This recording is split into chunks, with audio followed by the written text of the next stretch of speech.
Ark of the Covenant was sacred. It contained God's 10 commandments. The Ark was the most significant object that has ever existed on the face of the earth. The Bible tells of its extreme power. Fiery sparks would emerge. People would die if they touched it. God made his power manifest through the Ark. It was his throne on earth. Yet the Ark has been lost for over 2,500 years. Gone, but not forgotten. The Ark exists today. It is somewhere. Where is it now? That's the million-dollar question. Over the ages, men have hunted for the Ark in Egypt, in the Arabian desert, or even in Ethiopia.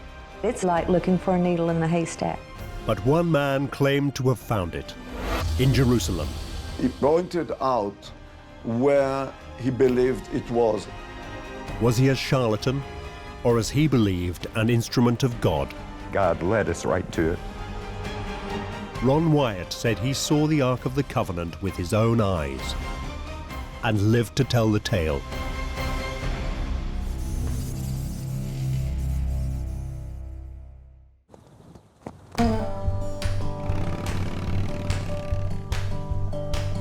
Ron Wyatt was from Kentucky, a poor but God-fearing state in America's Bible Belt. He came from a very large family that lived in rural Kentucky in the mountains. Much poverty, not much of a chance in life. He had to leave home when he was either 12 or 13.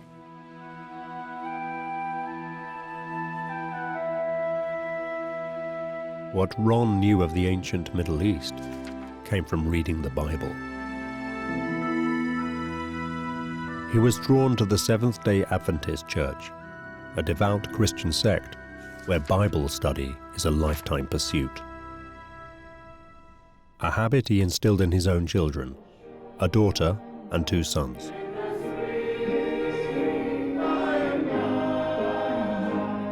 Michelle is the eldest and attends this Seventh-day Adventist church near Nashville every Sabbath.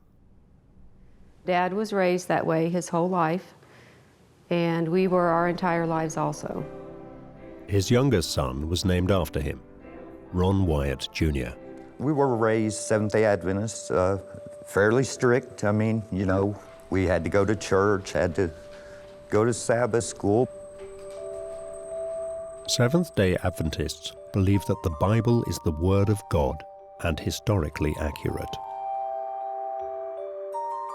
You have your Bible class, so you go through there and you study all the different stories in there about David and Moses. There was something else you saw out there about what Jesus gave to us, and that is the little stars. At home, every evening we had worship. So we had Bible books, like children's story books, and Dad would read us a story every night. So we got to take turns sitting on his lap while he held the book and read the book. So we were raised our whole lives to believe all of that's true. So we were always raised up knowing the Bible, no doubt that it's the truth. That's, to us, it was fact.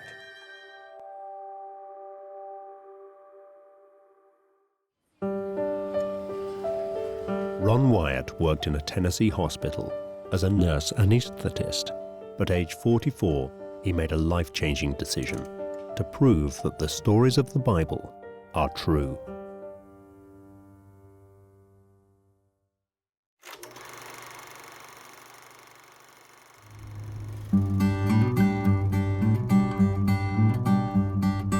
Loaded up with equipment, including an 8mm cine camera, Ron and his 2 sons, Danny and Ronnie, set off for the foothills of Mount Ararat in Turkey, looking for Noah's Ark. And in a boat-shaped rocky outcrop, they thought they'd found it. My dad was quite sure that that was Noah's Ark because there's the only boat-shaped object way up in a mountain range in Turkey. Right here is a piece of Noah's Ark. It's petrified wood, and we found this right up on top of the boat-shaped object. The next Bible story Ron Wyatt decided to prove true was the parting of the Red Sea. So in 1978, after sub-aqua training in a Nashville swimming pool, Ron and the boys went diving in the Red Sea.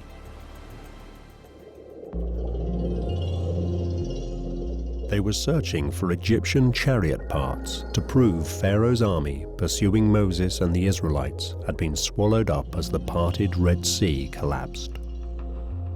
The Wyatts were inexperienced in both diving and archaeology, but as soon as they started searching, they found what they were looking for. Me and my brother saw a chariot wheel, and we saw the back of a chariot turned upside down. And I found a golden chariot wheel. My dad figured later may have been the Pharaoh's chariot. I did take a picture of it, but that camera did drown, unfortunately.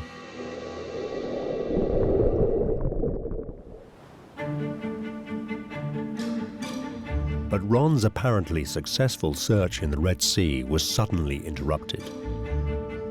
Ron had severe sunburn and was unable to continue. As he was convalescing, he went sightseeing in Jerusalem with Danny and Ronnie, when something very odd happened.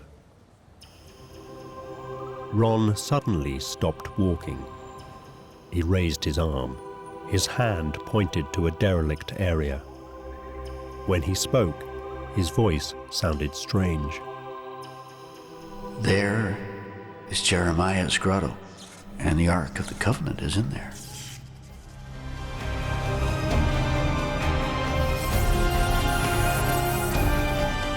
I'd never heard him mention Jeremiah's grotto. So that surprised him because he was saying, man, I don't know how I said that or why, but that came out of my mouth. Ron was convinced that God was speaking to him, guiding him to his greatest discovery of all.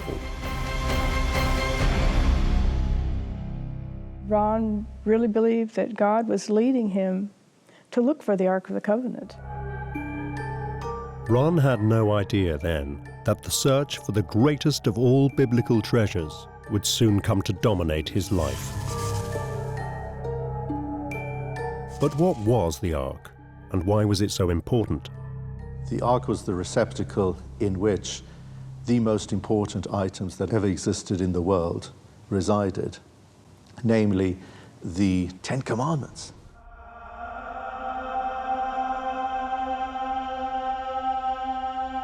In the Bible, the book of Exodus tells how Moses leads the Israelites out of slavery in Egypt and through the wilderness to Mount Sinai.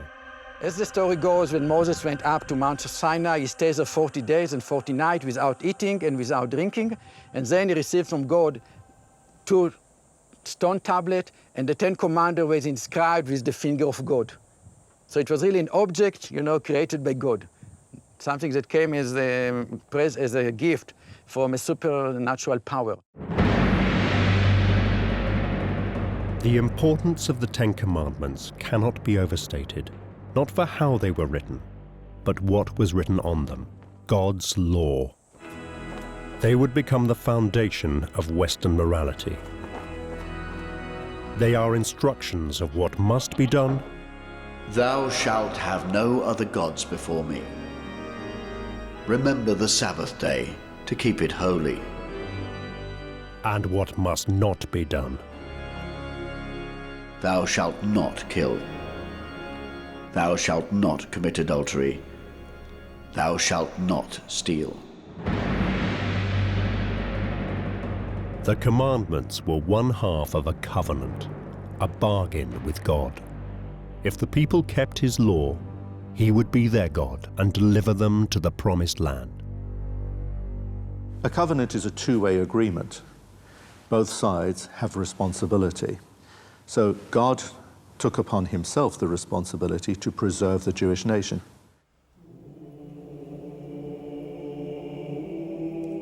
The Bible says that God commanded Moses to build a container to keep the commandments in. This was the Ark.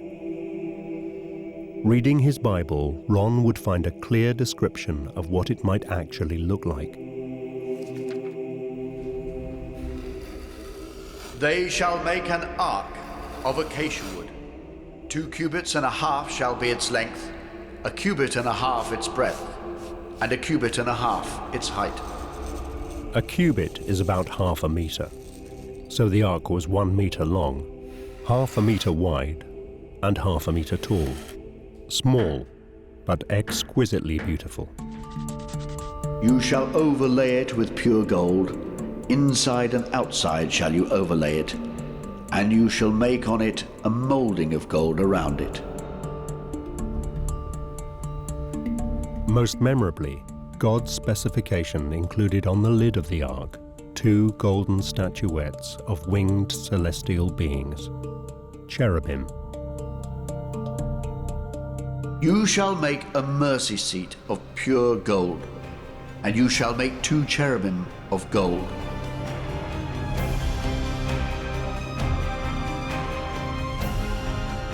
The Bible describes not just a beautiful, grand container for the 10 Commandments. It was so much more. The lid between the 2 golden cherubim was the seat of God Himself. The cherubim were absolutely remarkable because the presence of God emerged from between the 2 cherubs.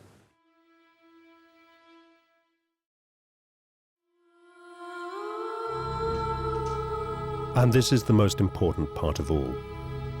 Legend has it that the ark was a dwelling place for God on earth, dispensing wisdom and unlimited power. And this was where His presence came down and dwelt. It was His throne on earth. People would die if they touched it because of the glory of God that no human can survive. As the ark was being carried towards Jerusalem, a man by the name of Uzzah wished to steady it, and because he touched the ark, he dropped down dead. The ark was described as being an object of immense power. And we get depictions such as in the Indiana Jones movie, where uncovering it unleashed this unspeakable power.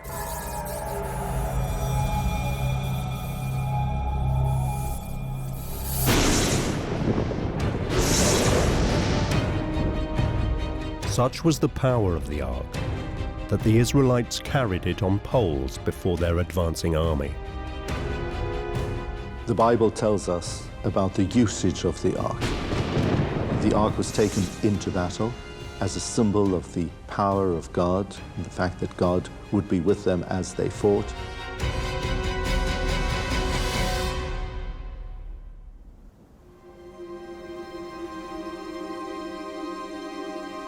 But it was not just a weapon. The Bible tells how the ark eased the Israelites' path to the Promised Land. We're told how the ark was carried through the waters of the River Jordan as the nation was entering into the Holy Land. And thanks to the presence of the ark, miraculously, the nation was able to walk on dry land. It's not the ark that has the power, but rather it's the power of God which is manifest through the ark. Around 3,000 years ago, the ark found a permanent home when King David at last settled the Israelites in Jerusalem.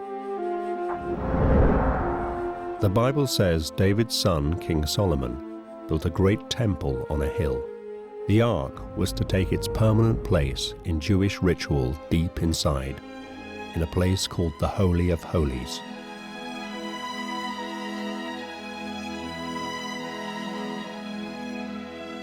Once a year, on the holy day of Yom Kippurim, the Day of Atonement, the high priest would go into the Holy of Holies. That was the only day of the year in which he would enter into the holiest place on earth in order to pray alongside the ark.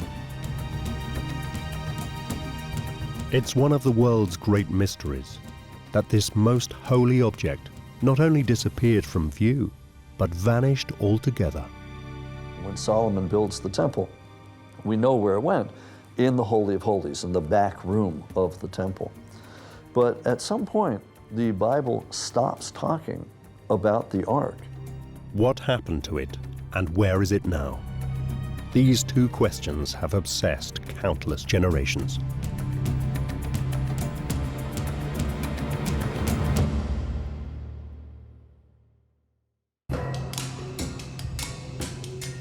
There have been many stories over the centuries about what happened to the Ark.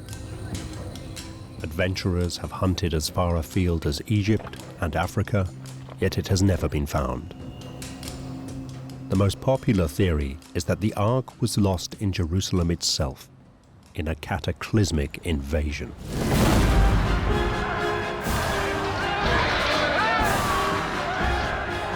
The destruction of Jerusalem by the Babylonians in the early part of the 6th century BC is described in the Bible. It's described in the records of the Babylonians and by archaeology. Ron Wyatt learned that after Jerusalem fell to the Babylonians in 586 BC, nothing more is heard of the Ark. Did the Babylonians take it or destroy it? If they had, surely there would be a historical record of it. They would have boasted about it. The Jews would have lamented it, chronicled it. So if the Babylonians didn't take it away or destroy it, what did happen to it?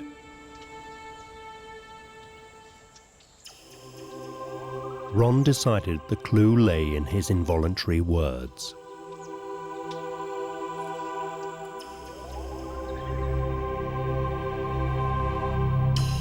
But who was Jeremiah? Jeremiah, the son of Hilkiah from the village of Anatot, was one of the three great prophets of our people, Isaiah, Jeremiah, and Ezekiel.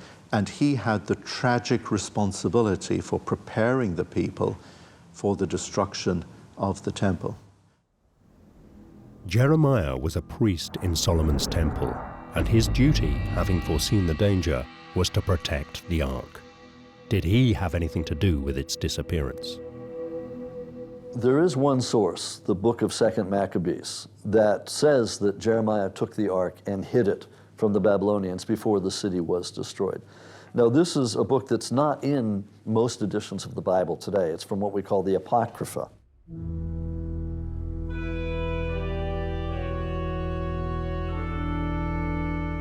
The prophet Jeremiah, being warned of God, commanded the tabernacle and the ark to go with him.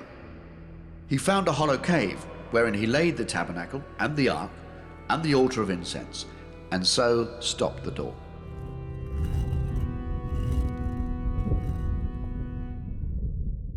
The second book of Maccabees also relates that no sooner had Jeremiah's workers sealed the ark in the cave than they miraculously lost all idea of where it was. The ark was safe from destruction, but lost.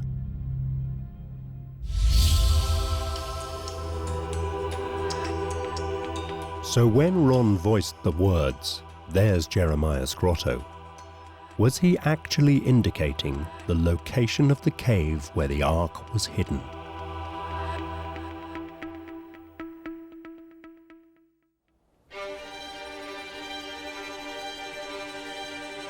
In January 1979, Ron Wyatt had saved enough of his hospital wages to return to Jerusalem.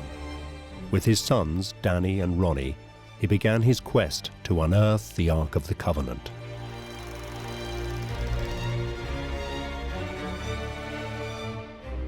But as their own film footage shows, the area he had pointed to looked very inauspicious.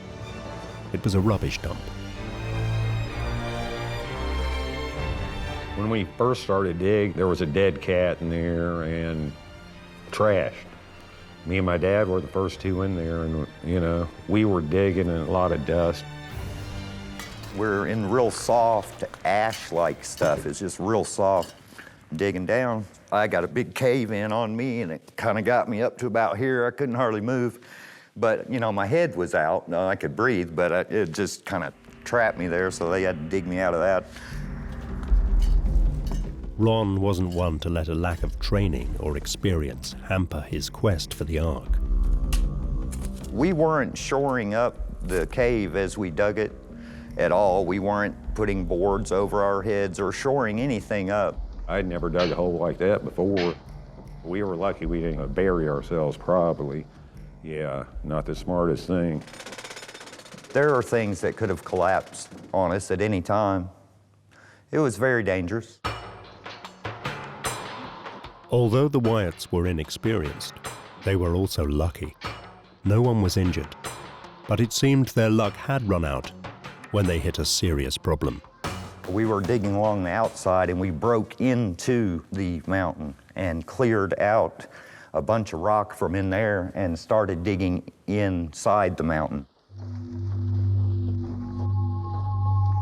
Now, their work stalled. Instead of finding Jeremiah's grotto and the ark, they faced a wall of solid rock.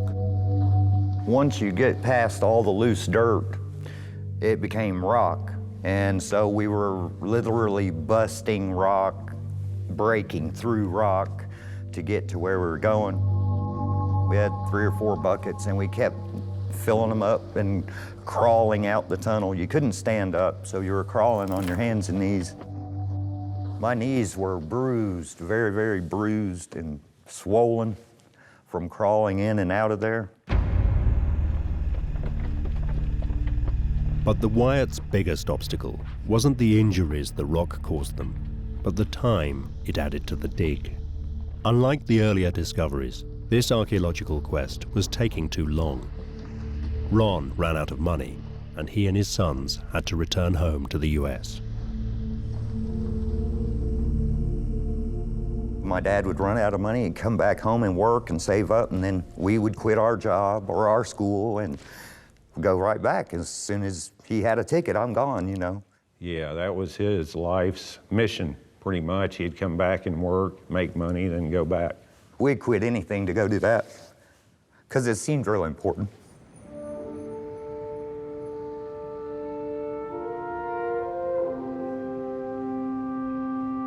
When they returned to Jerusalem the next year, 1980, refunded and reinvigorated, they applied themselves to the obstacle between them and Jeremiah's grotto containing the Ark of the Covenant, the wall of solid rock.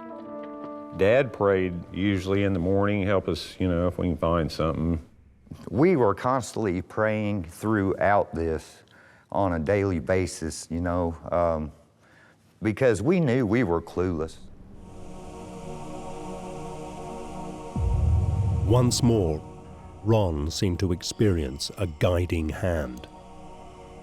He made a comment to his sons that he was impressed in some indefinable way to cut into the solid rock of the cliff face.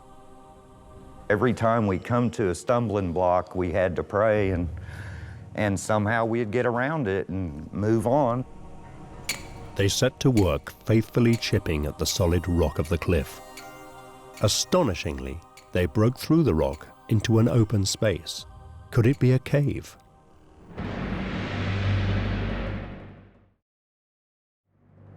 But the dig season for 1980 was ending, so Ron and his sons again had to go home to Tennessee and wait.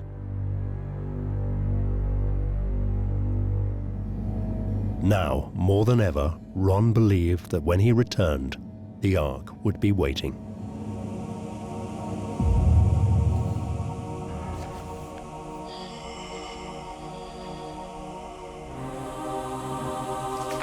But could the Ark even have survived thousands of years buried in a cave? Even if he had discovered Jeremiah's grotto, Ron might find just a handful of dust. In the case of the Ark of the Covenant, it's been 3,000 years since it was made. Now, we know, for example, that in Egypt, in a very dry environment, that wood can survive. We've got wooden objects from Egypt in many different tombs. The Bible tells how God specified that the ark be made of acacia wood. Acacia is exceptionally hard and very dense. It will last a long time.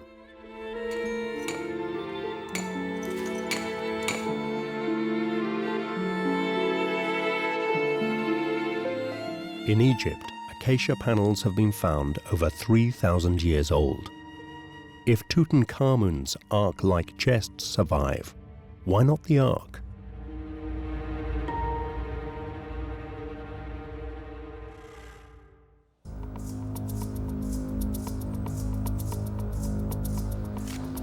In January 1982, after 3 years of digging, Ron still prayed that he would discover the Ark, excavating in the place God had led him to.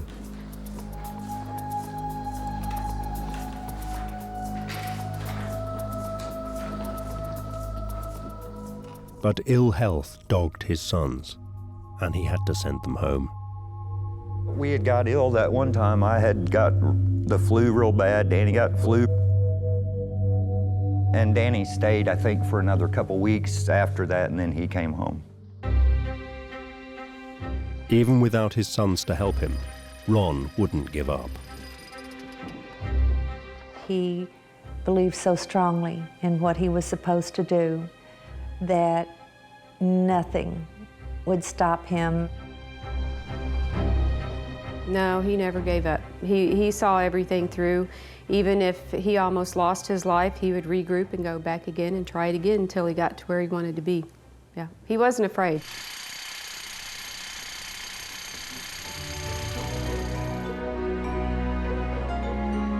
But now, digging over 20 feet underground, even Ron realized that he couldn't work alone. He enlisted the help of a young local man. Together, they labored in the tunnels he and his sons had worked so hard to open up. One tunnel in particular was very difficult.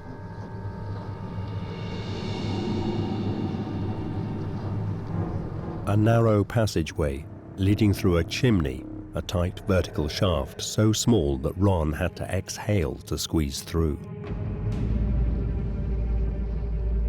Inside the tunnel, Ron saw a very small opening in the rock wall. Only Ron's assistant was small enough to wriggle inside. Something about this space seemed to fill him with dread.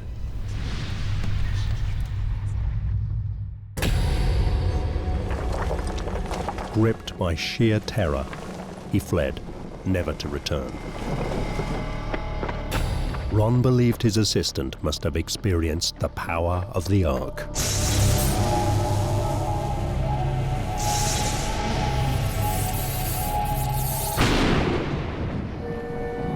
Ron enlarged the opening and squeezed into the confined space. He found himself in a chamber filled with small rocks. He caught glimpses of gold, not the Ark, but ritual objects from the temple. Now he was certain the Ark must be in there somewhere. Crawling painfully over the rocks to the rear of the chamber, Ron saw a partially buried stone case. The lid was so near to the ceiling that he couldn't see inside. Could it contain the Ark? He had to find a way to see inside the stone case.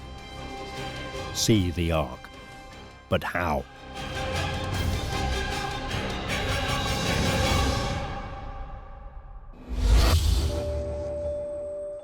Now, Ron may not have been a professional archaeologist, but he was a professional nurse anesthetist, and now he put his medical knowledge to good use.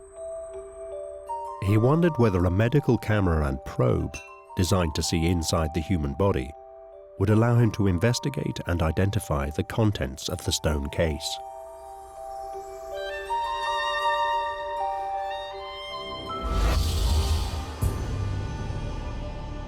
Alone again in the chamber, Ron pushed the camera into a small hole he drilled in the side of the stone case.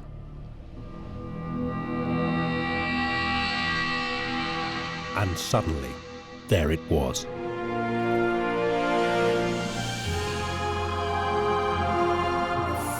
Ron Wyatt was the first person to see the Ark of the Covenant, lost for 2,500 years. He was crying when he told me. He just said he couldn't believe it. Ron Wyatt announced to the world that he had found the lost Ark of the Covenant, proof to non-believers of the existence of God.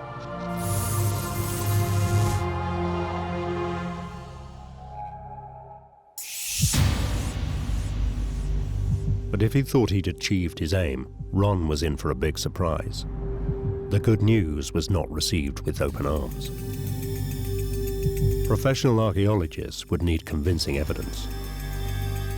They would want to see what Ron had seen, the Ark of the Covenant. When it comes to any amateur enthusiast claiming that they found anything to do with the Bible, my first question to them is, show me the data. Show me your evidence. Skeptics pointed to the fact that Ron Wyatt was alone when he found the Ark. He had no witness.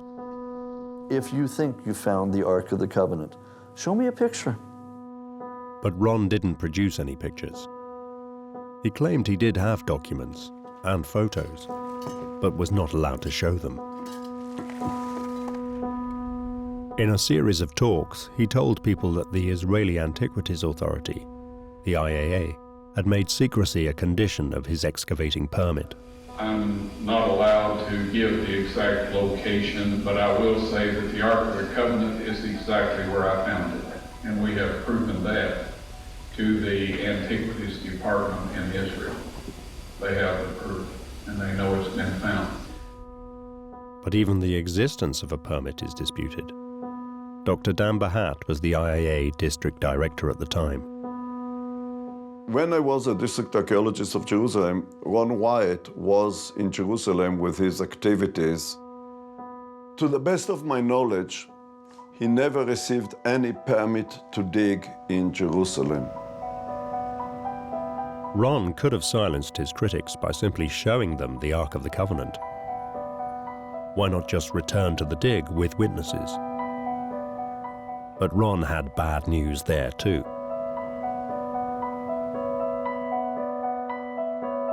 He said the access tunnel he had made had been sealed by the authorities with reinforced concrete. The way that you used to get through it through the garden tomb is closed. Can't get through that way anymore. Ron Wyatt's claim to have discovered the Ark of the Covenant is backed up by no evidence whatsoever in terms of hard data. Ron could never produce any evidence of the Ark of the Covenant for anyone. And yes, he did try. He did try.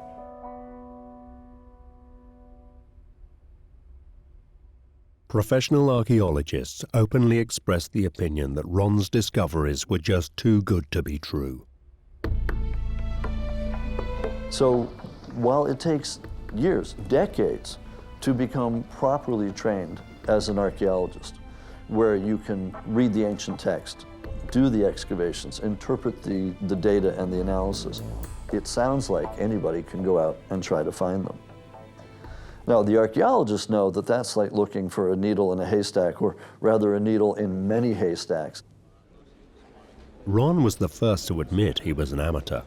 He believed God was responsible for his discoveries. It's very obvious that I didn't find these on my own intelligence, or of my own intelligence. I don't think there's anybody on earth clever enough to have found all of these, but God knew where they were from day one, and he wanted everybody to see them. So what was the truth? Lack of evidence begs the question, had Ron Wyatt made it all up? As a person, he was a very pleasant person, but to this very day, I cannot make up my mind if he was a crook or a naive person. I say crook with reservation because I think maybe he was naive and he believed in what he said. I had not known Ron to lie, and I knew he was telling the truth. That was Dad's whole mission, to show the truth. I mean, he didn't take archaeology or anything. That's why archaeologists don't think that he's legitimate, but God uses people, not necessarily professionals, to do his work. Those who doubt Ron Wyatt point to one fact in particular. He found exactly what he set out to find, down to the last detail. Even after the ravages of 3,000 years, the Ark he described was exactly as depicted in a Bible picture book. He produced a drawing of just what it looked like, covered in gold and with a decorated gold rim and 2 gold cherubim on the lid. It is interesting that what Ron Wyatt says he discovered is the typical or conventional description of the Ark. In actuality, if you find the Ark, it may look completely different.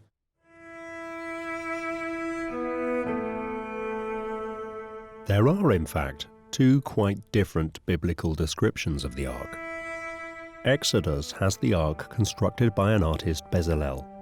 This is the famous Ark, Ron's Ark, covered all over with the purest gold, its lid with golden cherubim and a decorated rim of gold. But in another biblical account, not in Exodus, but the book of Deuteronomy, the Ark is far simpler. In Deuteronomy, Moses made the Ark himself. Just a simple acacia wood box with no decoration at all. This is a much more plausible container for a nomadic desert tribe to make and carry around with them in the wilderness.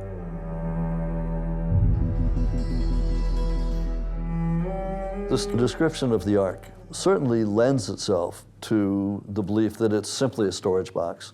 And we find in archaeology, in King Tut's tomb and elsewhere, similar boxes.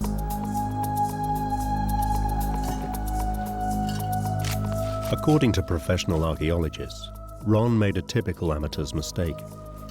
He went looking for one specific object to support a preconceived view that every Bible story is historically true.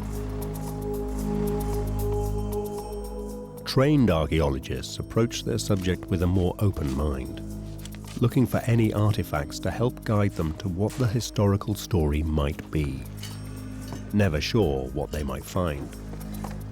You may be looking for one thing, asking one question, and all of a sudden something else pops up. This is exactly what has just happened to one eminent archaeologist. Professor Yossi Garfinkel of the Hebrew University of Jerusalem. He's very different from Ron Wyatt, but what he has found may change forever our understanding of the Ark. This is the ancient city of Kirbet Kiafa, above the valley of Elah. Famously, in this valley, about 3,000 years ago, the boy David slew the giant warrior Goliath with a stone from his slingshot. Professor Garfinkel has been digging here for 5 years, looking for neither David, nor Goliath, nor even the Ark of the Covenant. I'm not trying to prove the Bible. You have the biblical tradition. This is a history which was written by people few thousand years ago. And what we can do as archaeologists is to see what we are finding. Professor Garfinkel is looking for nothing and everything. As a result, his dig here in the summer of 2011 unearthed a fragmented clue to what the Ark may actually have been. During the season, there were many fragments of quite interesting stone vessels, but as they were really broken into many pieces, we didn't realize what it was. So it was nicely packed, all these artifacts, and we sent them to the laboratory for conservation. Highly skilled conservators explored what might be made of all the pieces. Rather like solving a fiendish 3D puzzle without the picture on the box as a guide. What they eventually rebuilt was extraordinary. And when I came to see, I really didn't believe my eyes. It was a nice box made of stone, something that was never found before in any archaeological site in Israel or in the ancient Near East. Professor Garfinkel knew little about the stone box at first, but during investigation, it began to tell its story. It seemed to be a model building of some kind. This artifact is made from one block of stone, which was carved nicely in the shape of a building, and then it was painted red. There are traces of red pigment here. I think that there was a wooden door which was fixed here to the inside, and there were small pegs which fixed the door to its location. But what exactly was this small model building used for? Inside you can see a small depression, probably a base where a statue or maybe a symbol of God, a small stone or something was placed. So what is it? The way I understand it, an object like this, where they kept symbols of God inside it, and it was portable and moved from one place to another according to needs. And I understand it as a portable shrine.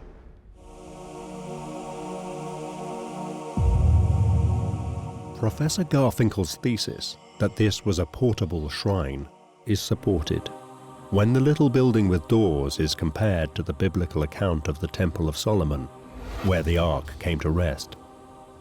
They are eerily similar.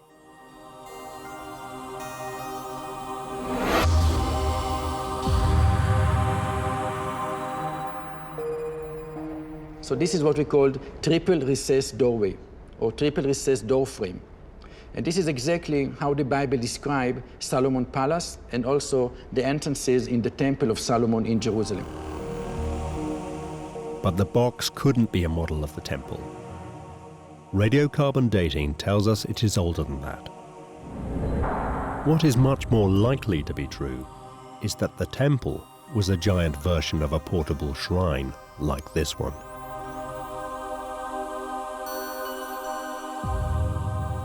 Then, Professor Garfinkel, with extraordinary insight, asked a vital question. What did people call this portable shrine when they used it in ancient times? I think that probably the people in antiquity called such artifact Ark of God. And this is the biblical, the Hebrew name, Aron Elohim, Ark of God or cupboard of God.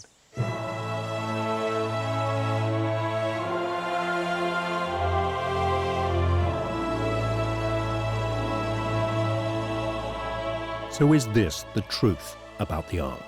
That it was not a great and supernatural object? In the Hebrew Bible, the Ark of the Covenant is written Aron Habrit.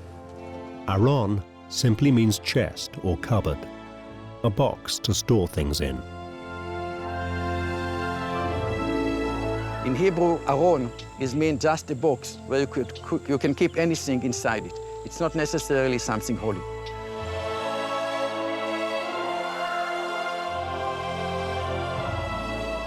Once you put inside a symbol of God, then the artifact became important. Not that the artifact by himself is not just a box. What is important is the meaning people gave to it. In fact, Professor Garfinkel hasn't found just one ark, but two.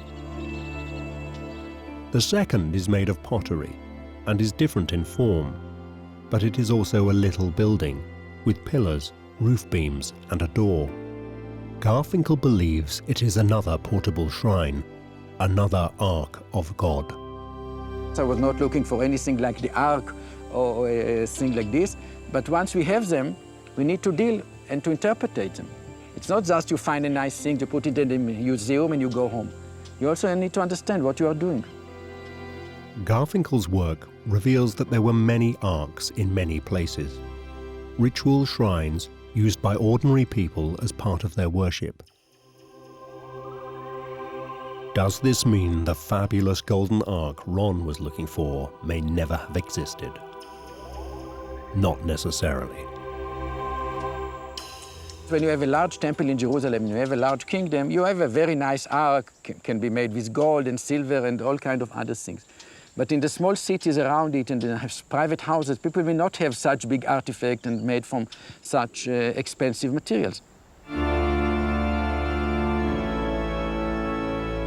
So is it the case that the Ark of the Covenant, carried by the Israelites through the wilderness, could have been a simple object different from the one built for the temple in Jerusalem? No one knows for sure. People can debate it. People can say that I'm wrong. Maybe I'm wrong, but at least I can offer a new interpretation.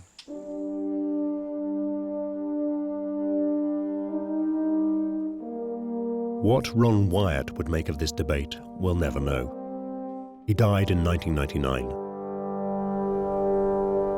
Until the end of his life, he devoted himself to making many more controversial discoveries, to prove that the Bible is fact. He said he had a sample of Christ's blood from the crucifixion which proved Jesus had no earthly father. He claimed he had an encounter with angels in the chamber where he found his ark. Tables of stone were found in the Ark of the Covenant. I personally removed them with the assistance of 4 angels who lifted the mercy seat, which I would estimate weighs about 900 pounds of solid gold. Ron Wyatt was a master at organizing expeditions, getting the public interested, getting money for his expeditions, and creating a huge following. Whether he was a charlatan or a zealot or a madman is up to individual people's opinions. To those who believe him, he was none of these. He was a man inspired to do his work by his faith.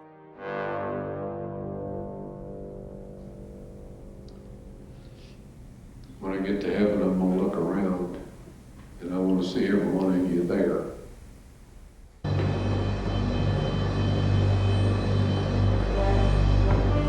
I just feel really blessed to have had a dad like my father, and to got to do this work. It's just been an amazing thing.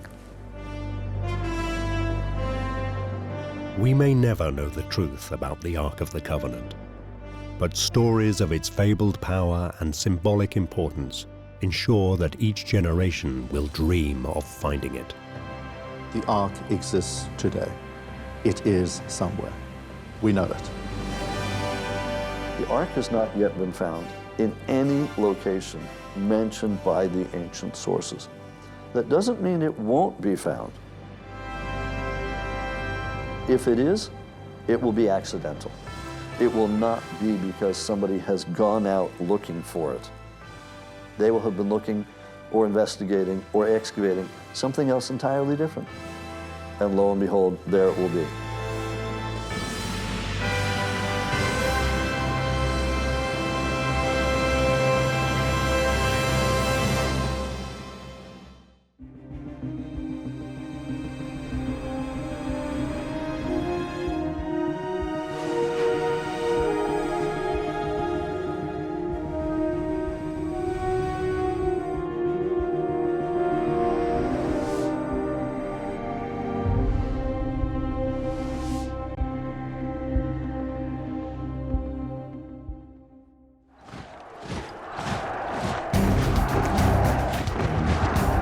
In 1938, Adolf Hitler seized what legend said was history's most powerful weapon. If you hold it, you're invincible. It was said to be the spear which pierced the side of Christ. Military leaders became almost besotted with the idea of possessing it. And with the spear in his grasp, Hitler unleashed terror upon the world.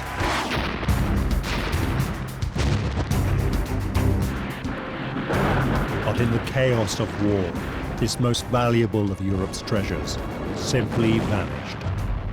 This was an emblem of war, twisted by the Nazis to become symbols of the Third Reich. But one man, Walter Horn, would uncover the mystery of what had happened to the Spear of Destiny. And one of America's finest generals, obsessed with the spear, would launch a mission to find it.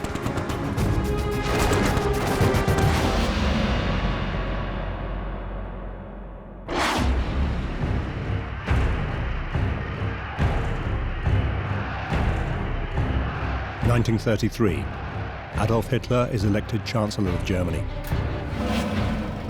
Hitler was by no means a normal person to be leading a country in the middle of Europe in the middle of the 20th century, and especially one the size of Germany.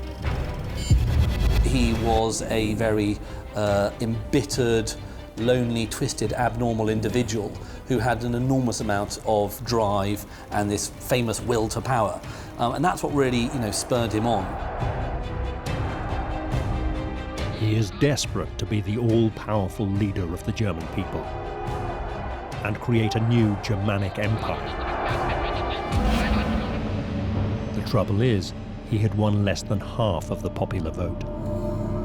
His grip on power was nothing like as strong as many people think. I mean, after all, most people hadn't voted for Hitler. The country is divided, and to realize his dreams, he will need to unite it.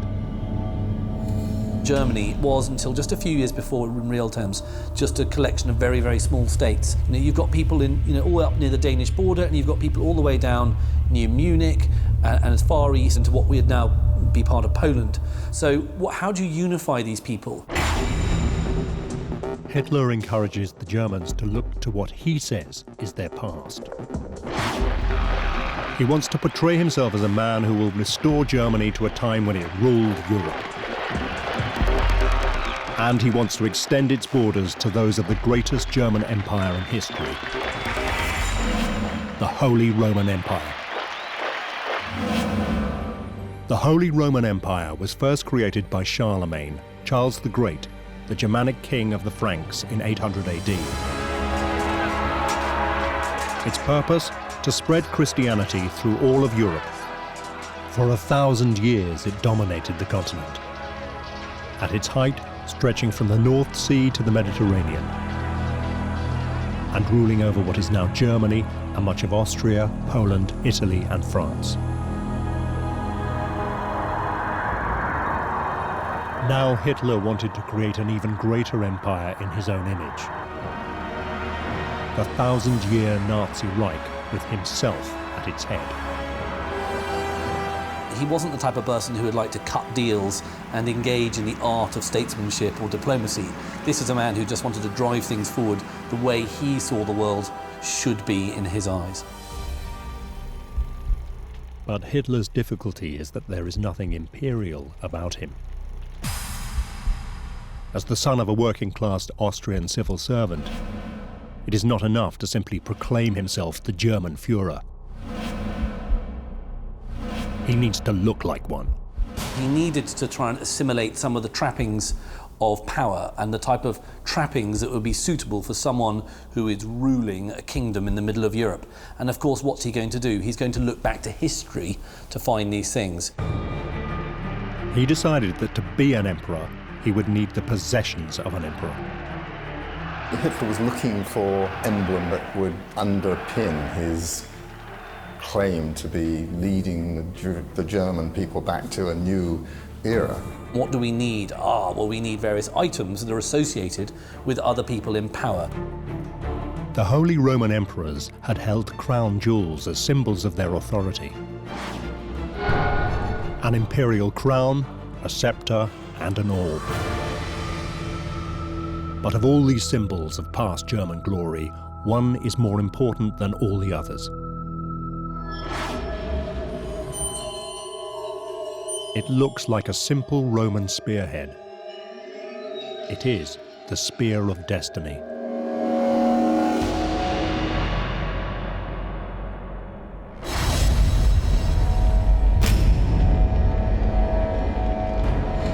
The Spear of Destiny was said to be none other than the spear that had pierced the side of Jesus Christ as he hung on the cross.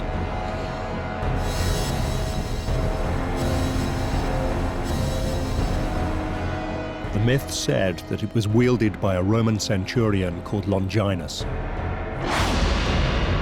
As the legend is told, Longinus was a Roman centurion who'd served Pilate faithfully, and he got cataracts. He was going blind. And Pilate pulled him out of the ranks because he was no longer of service as a fighter and gave him relative easy duty at Mount Calvary, making sure the crucifixions went off as planned. It didn't require a lot of fighting, didn't require great eyesight. The Bible says that this centurion, when inspecting the crucified men, was unsure if Jesus had died. So he thrust his spear into Christ's side.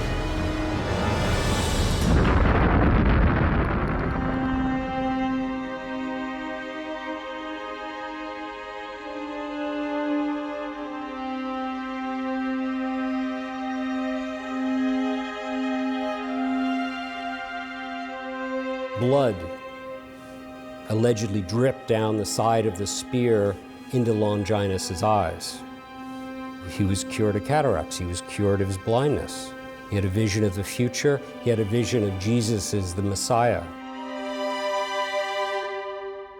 Longinus was converted instantly.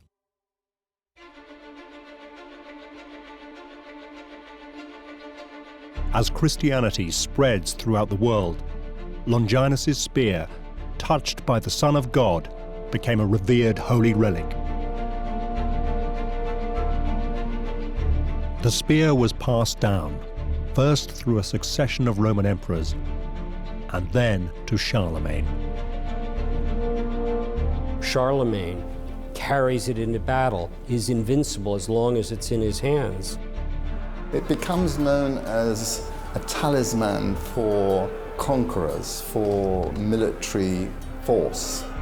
It is a military image that it has of vanquishing foes. Such was its mystique that every Holy Roman Emperor after Charlemagne wanted to possess it. It became a symbol of their authority. The spear, at a very early point in history, is a reflection of power, of strength. Legend says that whoever held the spear would be undefeated in battle. So not only do you get a sense of whoever has this is the true world monarch because he has it, but if you hold it, you're invincible.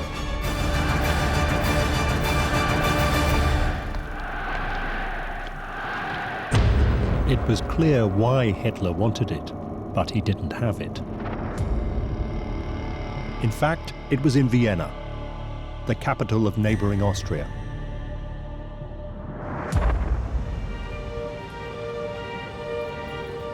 When the Holy Roman Empire was dissolved in 1806, its heirs, the Habsburgs, moved the spear to Austria, where it ended up on display in the Hofburg Palace. And it was here in 1908 that Adolf Hitler, then a struggling Austrian painter, had first seen the spear and begun to covet it. According to one version of the story, Hitler had actually seen the spear in the museum there, and apparently he may have had some sort of moment of epiphany in which he realised that this was an incredibly important object and he had been sort of touched by it. Whether that's true or not doesn't really matter. The point was, it was regarded as being important. Hitler had long known where it was, and now he was German Führer. All he had to do was take it.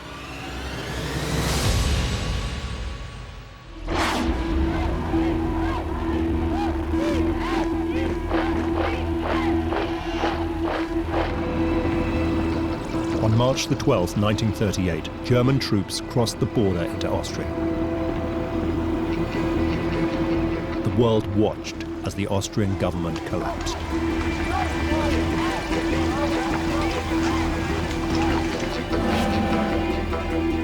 Hitler was killing two birds with one stone. He was reclaiming lands once held by the Roman Empire, and was now on the brink of seizing the Spear of Destiny. You've got to realise that Austria and Germany are, in Hitler's eyes, indivisible, and indeed they should never have been divided in the first place. With Austria in his grasp, Hitler now activated the second part of his plan.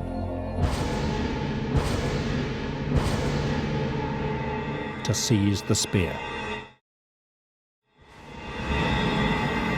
As the story is told, as the panzers were driving, across the border into Austria, Hitler had an SS officer in civilian garb already planted in the museum.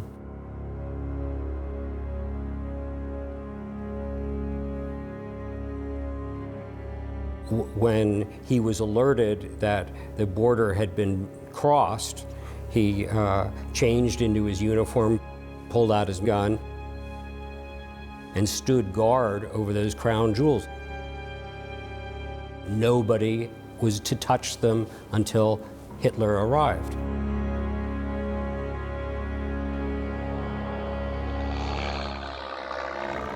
Hitler arrived in Vienna just 2 days after the invasion.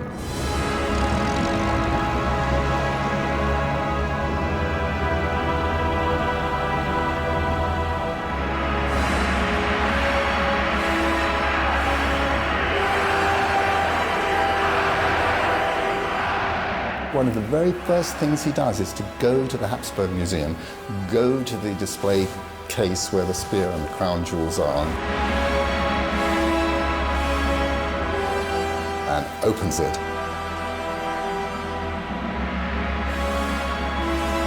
And takes possession of the spear. He took hold of the spear on March the 15th. It was not a date picked by accident. He took the Spear of Destiny on St. Longinus Day. That's when the centurion, who allegedly carried it at the crucifixion, is honored.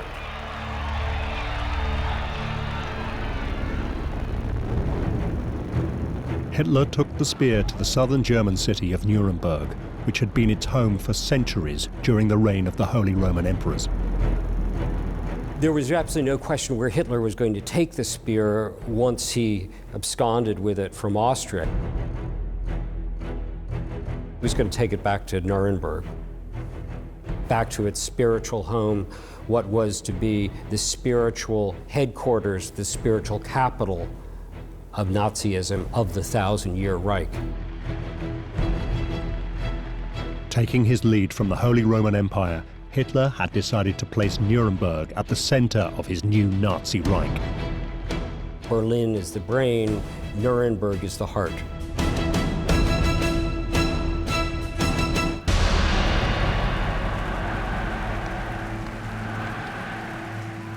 Here he had built vast parade grounds holding hundreds of thousands of spectators. He staged enormous rallies showcasing German military might. Extravagant displays presented the German people with an image of the future based on his vision of the past. We see newsreels today of the parades going through the streets in Nuremberg, of soldiers dressed as medieval knights.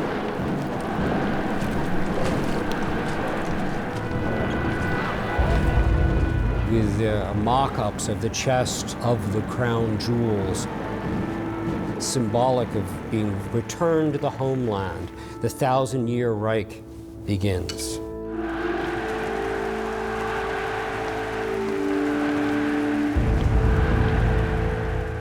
By displaying the spear and the crown jewels, his message could not have been any clearer. Ein freies deutsches Volk in einem starken deutschen Reich. He was the heir to the Holy Roman Emperors.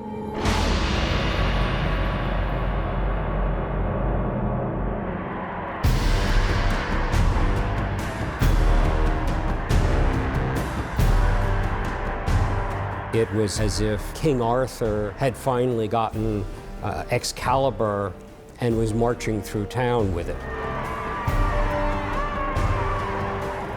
And in a triumphal parade, I got it. With the Spear of Destiny in his possession, Hitler was convinced he would be unstoppable in his aim to conquer the rest of Europe.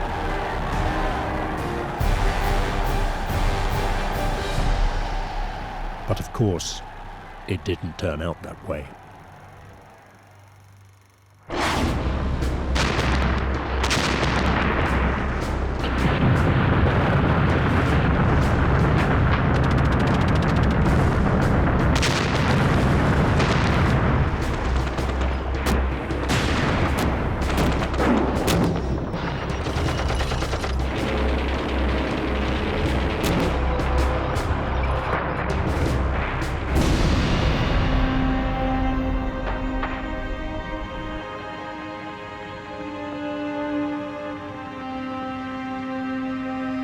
By the beginning of 1945,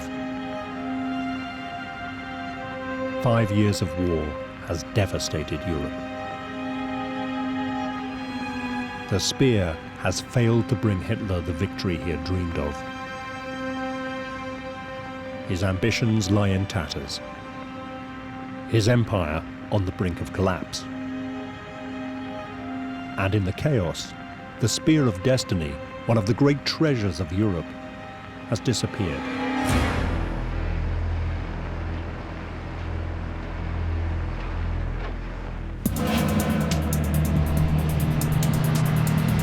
But on an American army base in Belgium, pure luck will allow one man to track it down.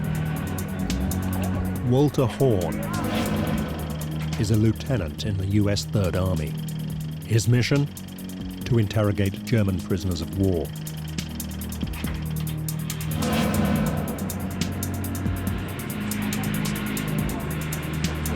Horn is no ordinary American GI. For one thing, he's German.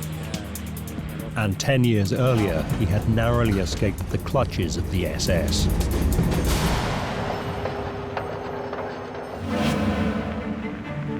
In the 1930s, Horn was at university in Heidelberg, southwest Germany.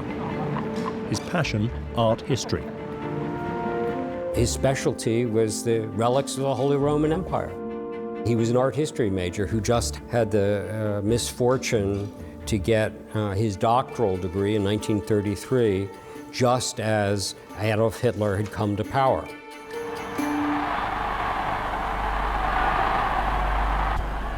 As a historian, Horn found himself being sucked into Hitler's obsession with proving the superiority of the German race. He was invited to join a special unit of the SS created specifically for this purpose, the Ahnenwerber. Promising academics were press-ganged into the Ahnenwerber. The job? To prove at any cost that German culture was superior to every culture in the world. And who better for the Ahnenwerber to recruit than the impressive young academic and PhD, Walter Horn. Walter was perfect Nazi material. He had been a javelin contender for the Olympics. He came from fifth generation Germanic, Aryan stock. You know, he was young, he was good looking, he was well traveled. This was the kind of man the Nazis were looking for. But Horn could see exactly where Nazi control of German academic life was leading. The Ahnenwerber can't just be seen as a kind of harmless bunch of corrupted academics who were just sucking up to the Nazis, because what they were proving was helping to create a worldview that was in essence evil. And some of these theories are directly related to the idea of race. And we all know what happens when you apply these theories to a regime that is as murderous as the Nazis are. It leads directly to the gates of Auschwitz.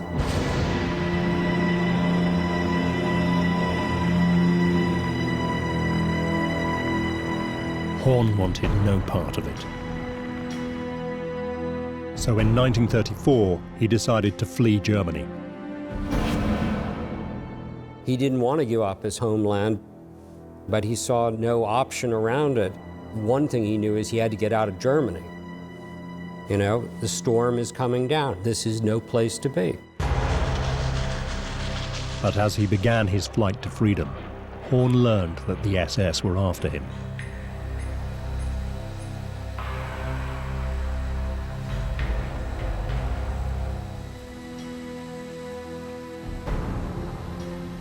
He was very concerned. He hated the Nazis. He didn't know if it was because of remarks that he had made about the Nazis.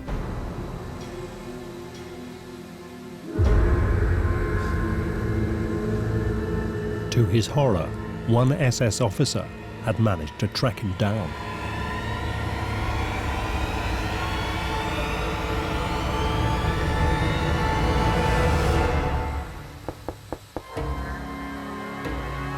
The SS officer had his pistol, and I'm sure Walter was thinking that the end had come. But Horn was in for yet another surprise. The SS officer essentially, told him, yes, we're looking for people like you, but good luck. Just don't come back. Walter Horn eventually managed to escape via Italy and then Cuba to America, where he became a naturalized American citizen.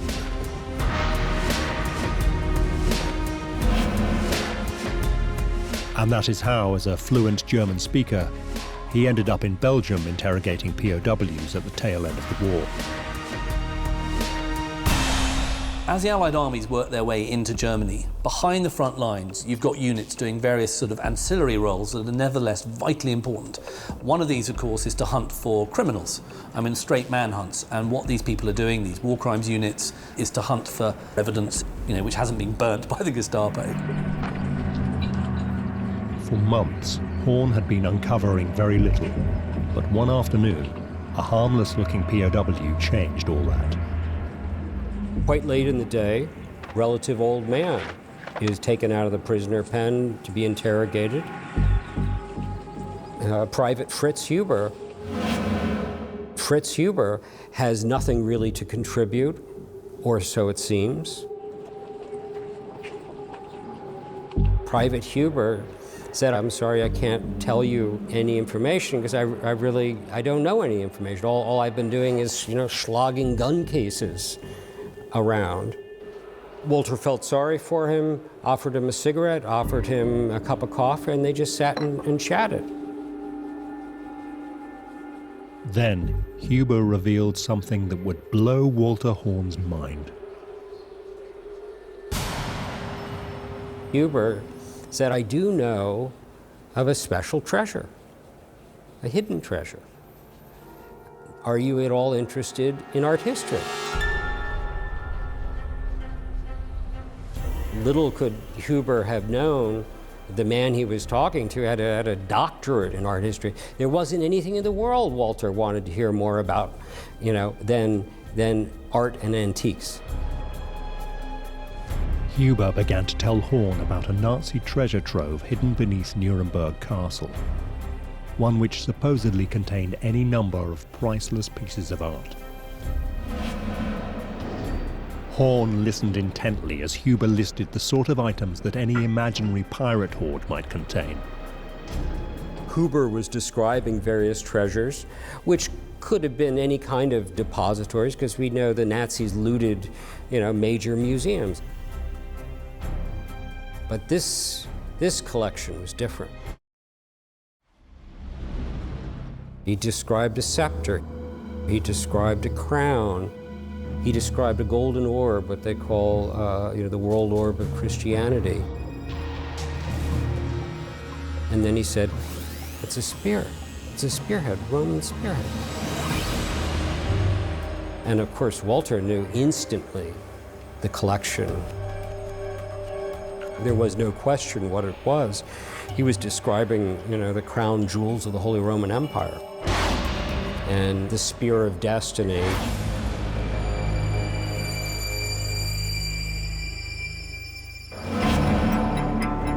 Horn pushed Huber for every detail and was amazed to find out the lengths that the Nazis had gone to protect the Spear of Destiny. Huber said his father had been hired by the head of the Nazi SS, Heinrich Himmler, to install a ventilation system in a hidden vault beneath Nuremberg Castle. And, oh, by the way, my mother goes in once a week to check on the treasures that are kept in this vault. She has to check the humidity, check against insects. My mother's got to wear white gloves. And as Huber is telling this story, Walter's getting more and more interested. Huber described a network of tunnels beneath the castle which led out to a secret entrance on the streets below. It looked like an active, ongoing antique shop and had two doors for bringing items in and out, but of course it was Nazis who were going the in and out.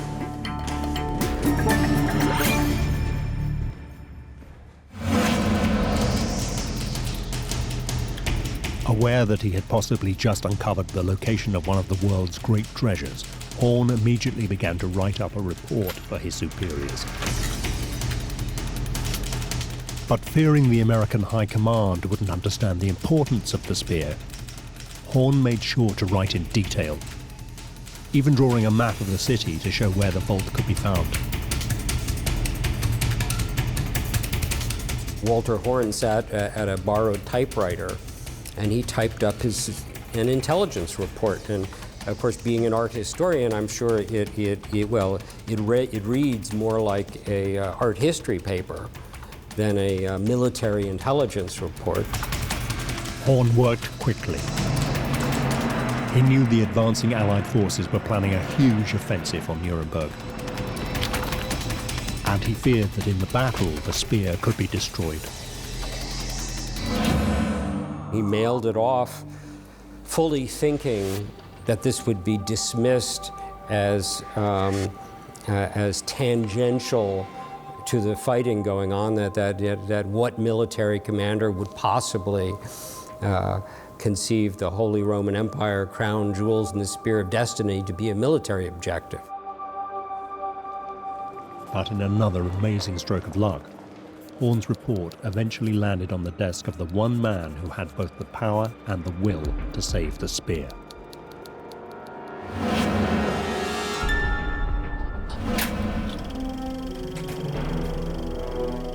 General George S. Patton, also known as Old Blood and Guts, was in command of the US Third Army in Europe and was one of the generals overseeing the invasion of Germany. A flamboyant man, often pictured with 2 silver revolvers, he was a brilliant tank commander and tactician.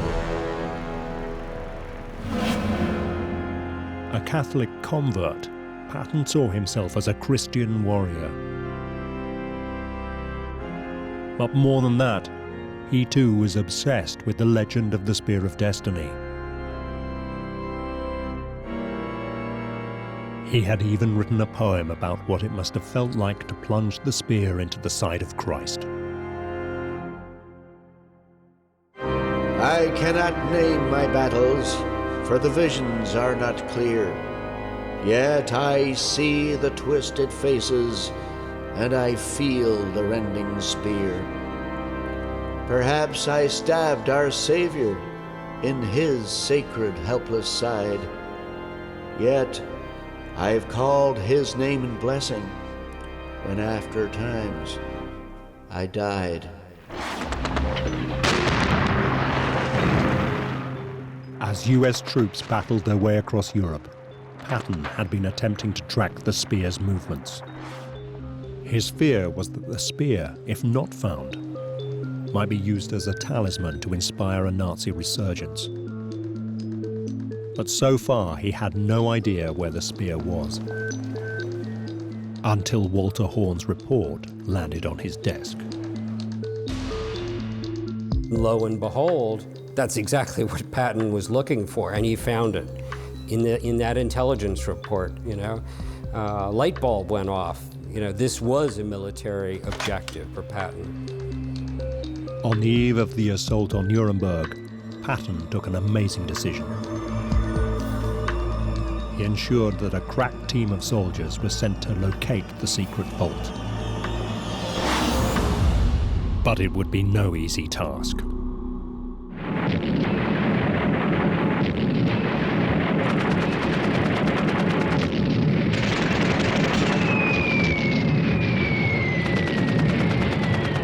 Nuremberg had suffered a series of massive bombing raids.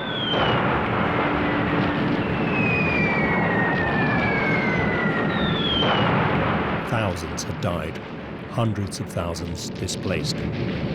They talk about the devastation in Dresden, but the devastation in Dresden essentially came from a fire that spread. In Nuremberg, it was literally from the tons and tons of bombs. And now the Allies intended to send Hitler a message. They planned to capture Nuremberg on April the 20th, the Führer's birthday. Hitler was adamant that his spiritual capital would not fall. His instructions are that the defenders of Nuremberg will fight to the last bullet, and the last man, and even the last young child.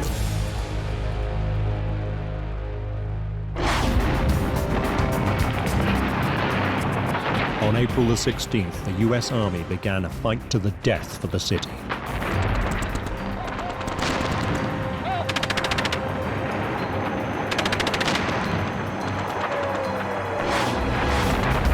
Patton's special unit, sent to locate the spear, was soon caught in the thick of the fighting.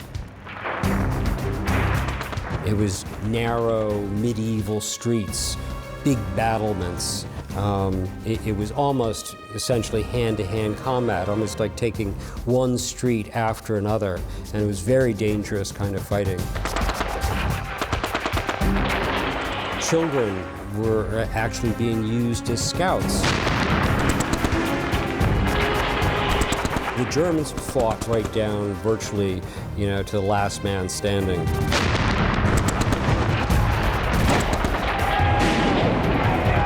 In the chaos of the battle, Patton's unit, armed with Horn's man, embarked on their dangerous mission to locate the secret vault. That unit lost many men to work their way where the vault was.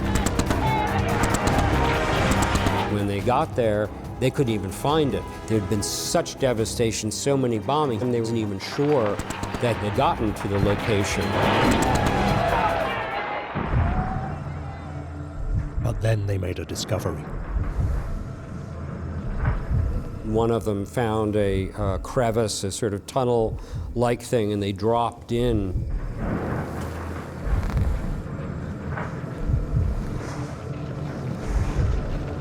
At the end of a long, dark underground tunnel, they found something staggering.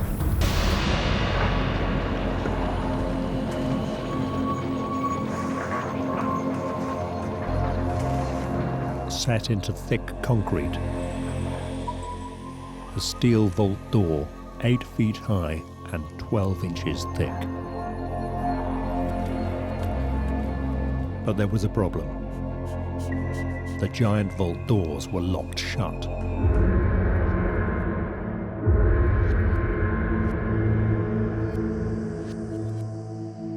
The door itself was impenetrable at that point. When one of the munitions men was literally about to, plug dynamite in the sides of this giant vault door.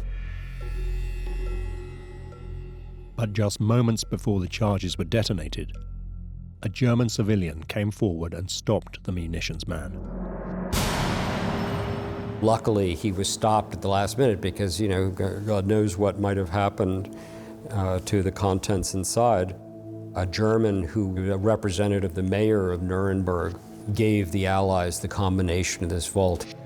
He said, please don't blow this up.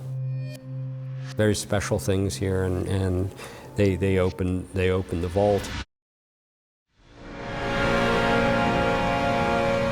Behind the giant door, the GIs discovered a vast and incredibly sophisticated underground complex.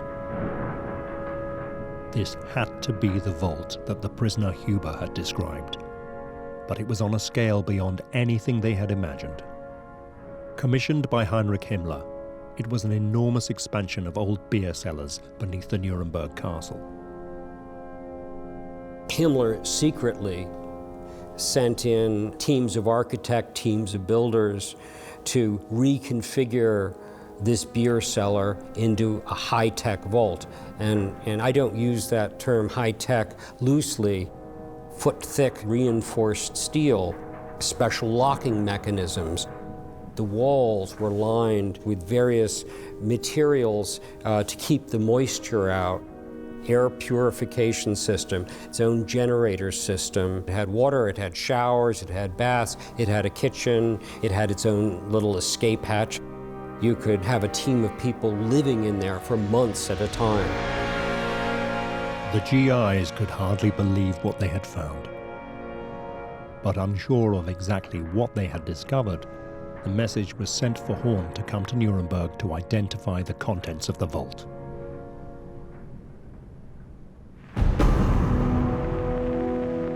When Horn arrived, he was shocked by the state of this once beautiful medieval city.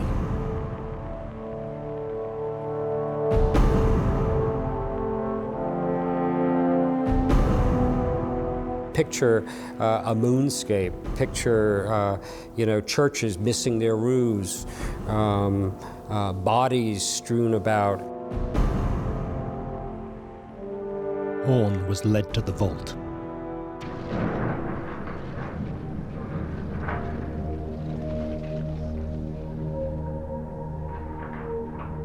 Even though the contents had been described to him by Huber, Horn was stunned by what the vaults contained. There is just this fantastic room full of Europe's treasure, which can rival anything you'll see in the Louvre or the British Museum. And it really is a real treasure trove.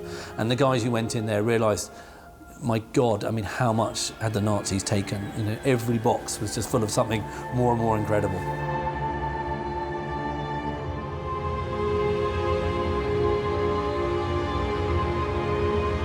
Horn was shown a small wooden crate.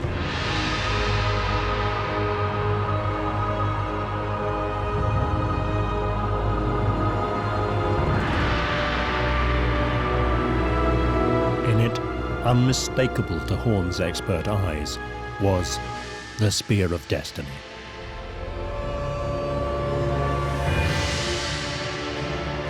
Horn became a hero when he recovered the Spear of Destiny. Now the question was, what were they to do with him?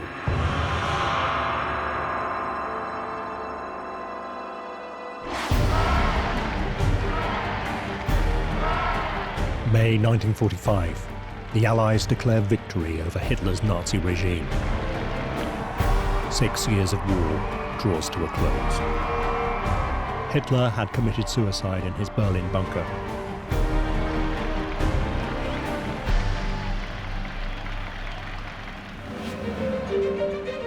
The Allies uncovered millions of dollars worth of Europe's finest treasures, stolen by the Nazis.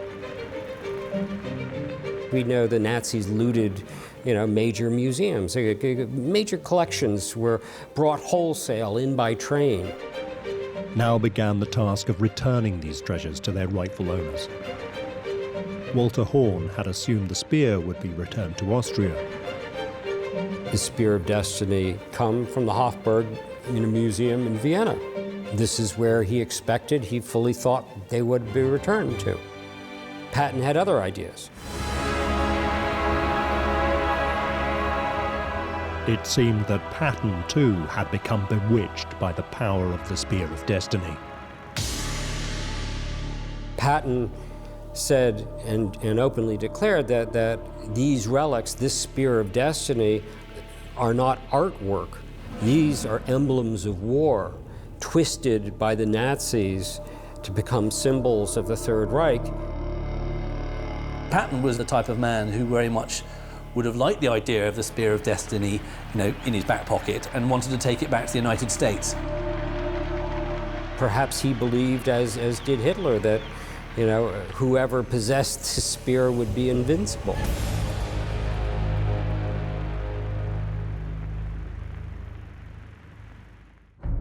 So adamant was Patton on having the spear that Dwight Eisenhower, the supreme commander of all Allied troops in Europe, had to intervene.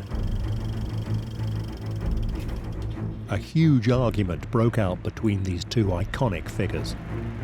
But before it could be resolved, tragedy struck.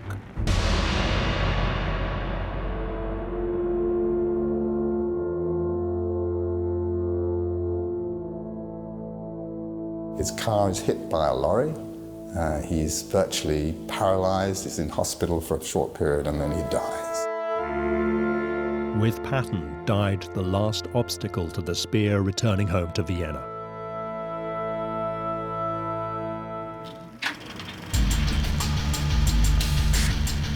Special plane was dispatched under a very heavy armed guard because these are considered the most valuable treasures that the Nazis had ever looted.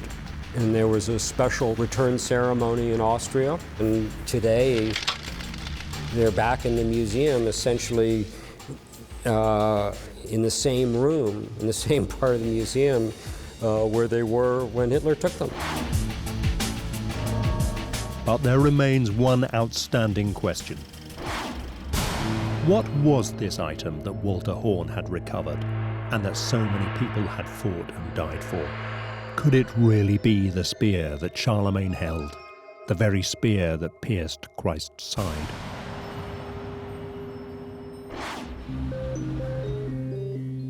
Robert Feather, a trained metallurgist, was the first person in 40 years to be allowed to examine the spear scientifically. I was called in to examine the spear because I'd had previous experience of metallurgical work on ancient artifacts. I trained as a metallurgist and I've sort of done a lot of work in ancient metals and materials. One of the first tests he did was to see if there were traces of blood on the spear.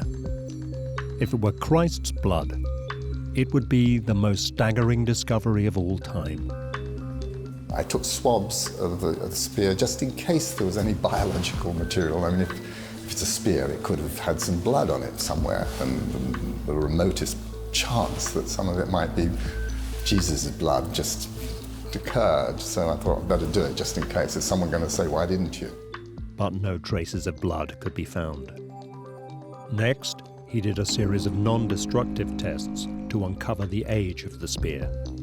We did XRF, which is X-ray fluorescent tests. We did microscopic analysis. We did full high-powered X-ray analysis. These tests finally gave an approximate date to the spear itself. The 7th or 8th century AD. To say that it was the spear that went into the side of Jesus, I think, is rather difficult, if not virtually impossible.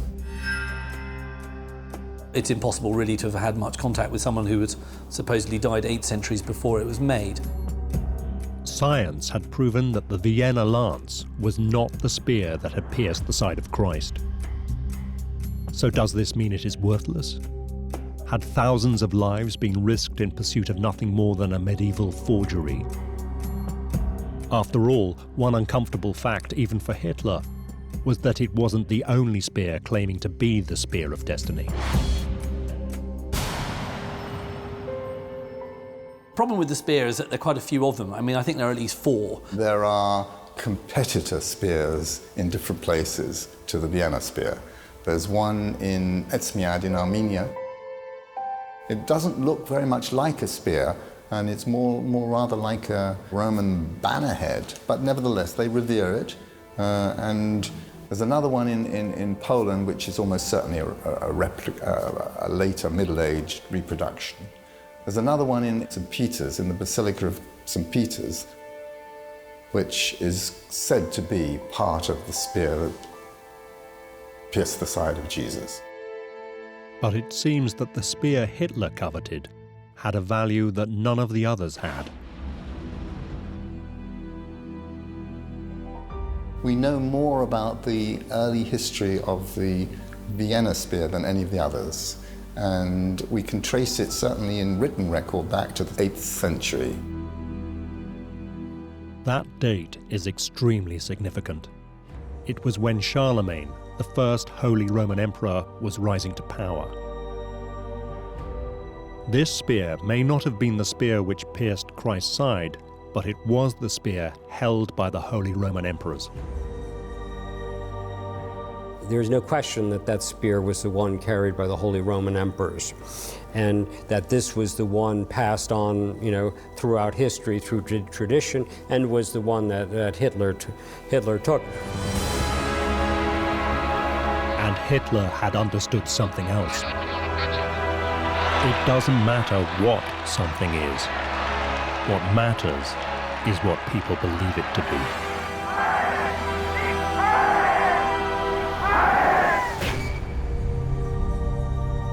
For centuries, the spear had been revered by the most powerful rulers of Europe, and that, for Hitler, was enough to make it something worth having. It doesn't really matter whether this was the spear that was shoved into the side of Jesus. It doesn't matter. It's what people think. is what matters.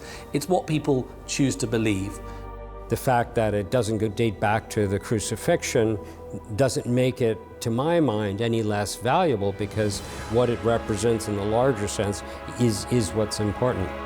Even though it's very easy today to look at it as all being part of, it's all mumbo jumbo, it's kind of, junk history, it's kind of mythology, it's superstition, it's important.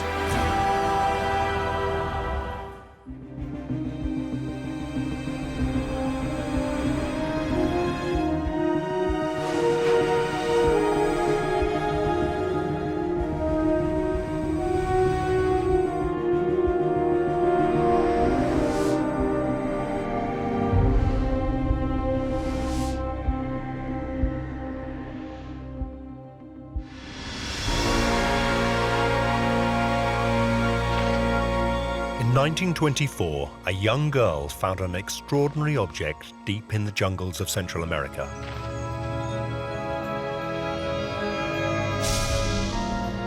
It was a beautiful skull made from a single block of pure quartz crystal. Anna Mitchell Hedges claimed that her skull had magical telepathic powers. She felt that he could stare into the left eye socket and see the future. Some say that Anna's crystal skull is part of an ancient legend. That one day 13 such skulls will come together as one to solve some of the great mysteries of life. But only if we are morally and spiritually ready to receive them. Some of these crystal skulls may have already been discovered. There is one in London, one in Paris, and one in Washington. What is the truth behind the legend of these crystal skulls? Modern science has begun to investigate, and now we can reveal the shocking reality behind the story of Anna and these crystal skulls. Will they really lead to a new dawn for the human race and save our planet from an apocalyptic end?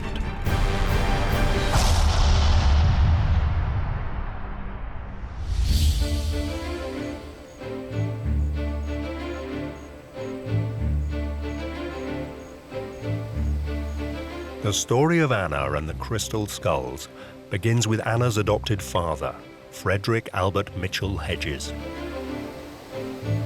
A self-made man and adventurer who is said to be one of the inspirations for Hollywood's blockbuster movies, Indiana Jones. Born in Victorian London in 1882, Mitchell Hedges started out as a clerk in London's stock exchange at the age of 16, but he didn't stay long. In his 20s, he sailed to New York and worked on Wall Street, where he made a small fortune. I had left home with a few pounds and no job, and I returned at the age of 23 an assured man of the world, possessor of over £4,000. He then decided to become an explorer and archaeologist.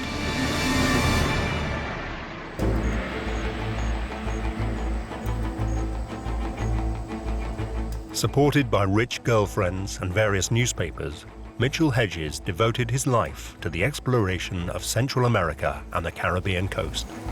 He took in a number of well-off ladies who traveled with him and in one case essentially funded him. I suppose you'd call him a good time boy. Mitchell Hedges believed that a life which is lived without zest and adventure is not a life at all. You can almost hear the biceps rippling under his shirt. He loved to do battle with giant sea fish. Every fish he caught was the largest fish that had ever been caught in that area. I landed sharks of 800, 900 and 1,000 pounds. Then, at 3 o'clock in the afternoon, I struck into a fish that gave me my hardest fight ever. It was a giant sawfish, 29 feet long, with a girth of 19 feet and just over 2 tons. He claimed to have discovered a new race of people in Panama. I now set about the task of discovering Central America. Thousands of square miles were uninhabitable, and there were wide regions of jungle, swamp and mountains where no man had ever set foot. He stated that he excavated 21 sites in Central America and told many tall tales. Every bit of jungle was crawling with poisonous snakes and poisonous plants. He even claimed to have unearthed artifacts as old as 25,000 years from the lost civilization of Atlantis. Anyone who writes a book called Danger is My Ally, you know what sort of person you're dealing with.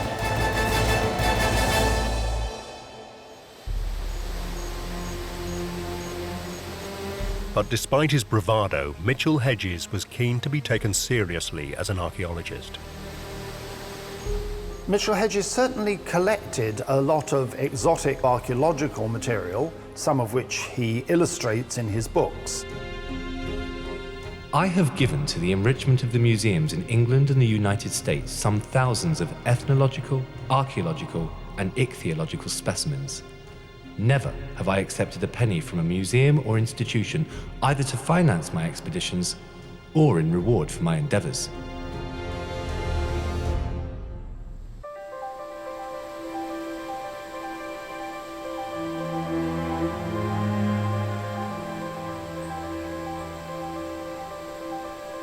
During the 1920s, Mitchell Hedges explored the Central American country of Belize, and it was here that his link to the world's most famous crystal skull began. Accompanying Mitchell Hedges was his 16-year-old adopted daughter, Anna.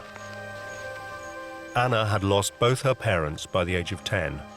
Her mother had died during childbirth, and her father in the First World War. Mitchell Hedges had taken the French-Canadian orphan under his wing in 1917, and Anna became his frequent travel companion.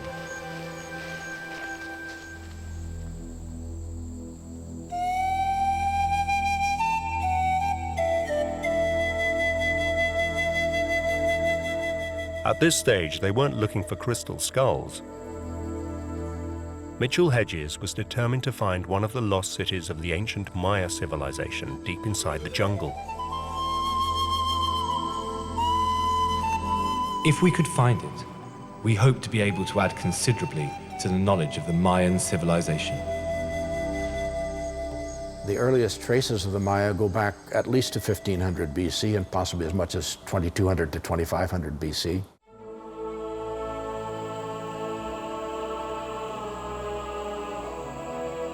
The Maya were one of the ancient world's most advanced civilizations before their collapse more than 1,000 years ago. Their empire stretched across an area from southern Mexico to the Caribbean coast of Belize. The Maya people developed complex writing and mathematical systems. Their astronomers mapped the stars and measured time with calendars as precise as the ones we use today.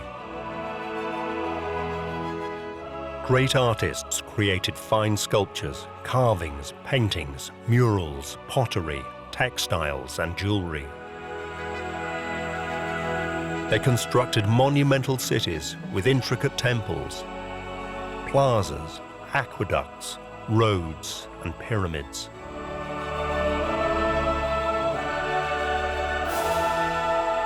It's interesting how much archaeological work in the Maya area is surrounded by a kind of a miasma of romantic quality, you know, the sort of gleaming white temples in the jungle.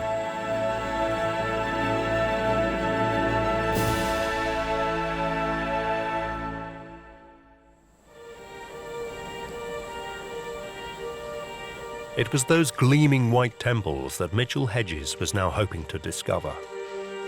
I had repeatedly heard natives talk of great mounds of stone buried in the jungle, and I had a rough idea in which area they lay.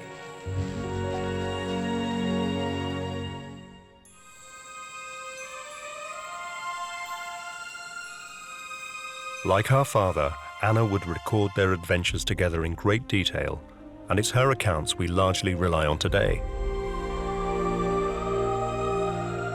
We arrived in Belize and went into the jungle, which was very difficult.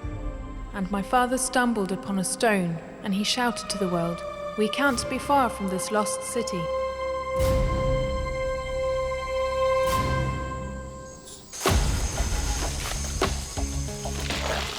According to Anna, her father enlisted the help of locals who were direct descendants of the Maya to fell the trees and clear the bush. Eventually, their work revealed something spectacular.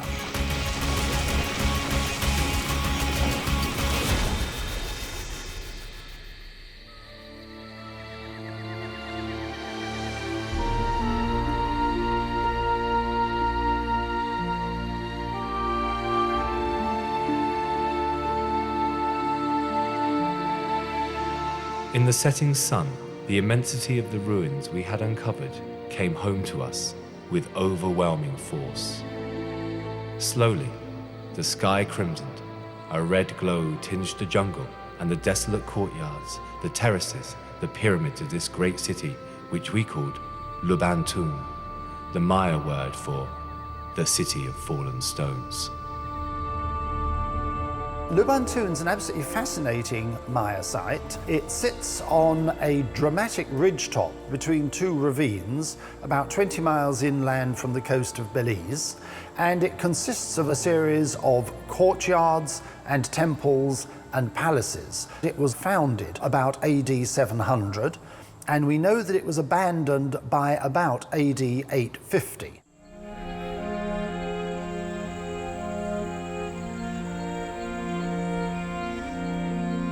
It was here, at this ancient Maya ruin, that Anna claimed she made an astonishing discovery.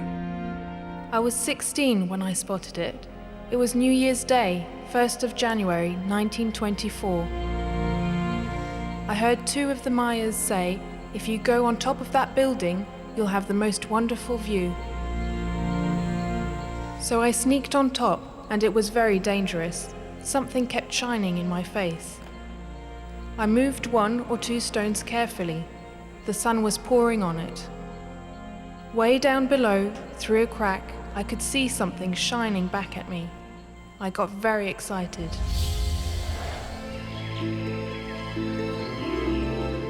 Anna seemed to have discovered a chamber deep inside the pyramid, which was now overgrown with jungle vines and trees. What secrets, she thought, might it contain? Anna said how her father and his men cleared the stones away, and 3 weeks later, on her 17th birthday, she was allowed to explore the pyramid chamber.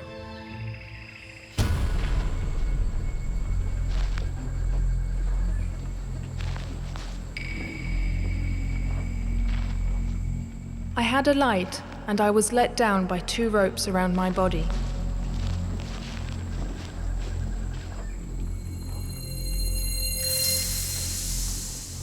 I was terrified of the snakes and scorpions that might be down there.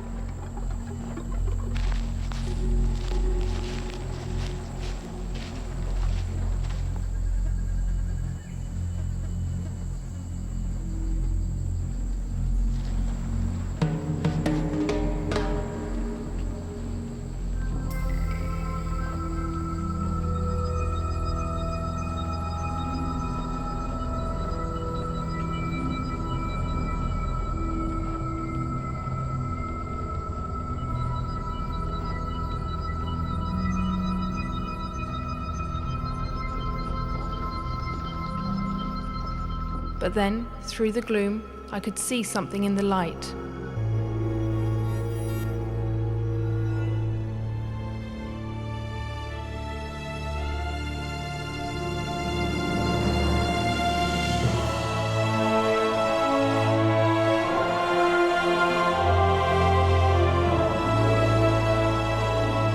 It was a skull, and it was the most beautiful thing I had ever seen.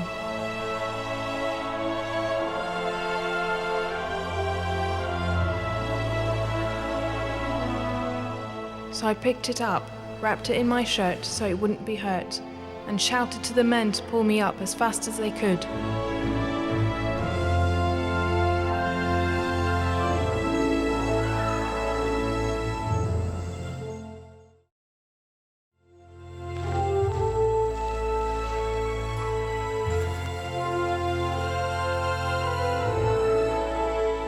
Anna said that her discovery was the size and shape of a human skull and was almost completely transparent.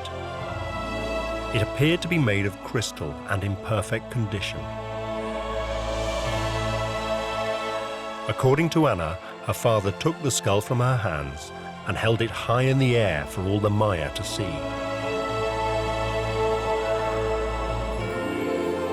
There was a moment of stunned silence. Then all the Maya helpers went wild with joy, kissing the ground and hugging each other.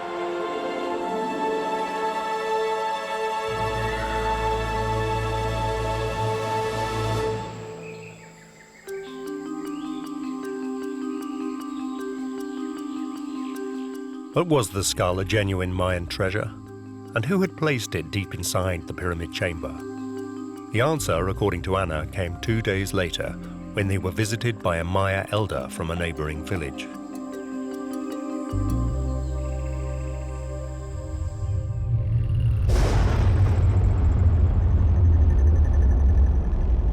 He told us the skull was very ancient. It was made after the head of a great high priest many thousands of years ago, because the priest was loved very much, and they wanted to preserve his truth and wisdom forever.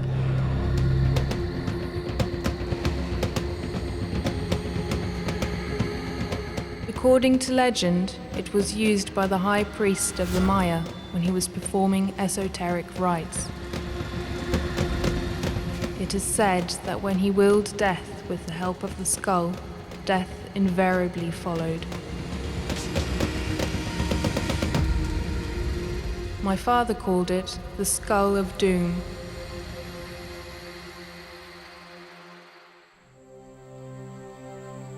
Anna said her father thought the skull was so sacred that he gave it to the Maya, much to Anna's displeasure. I was very angry because I had risked my life to go down and get it.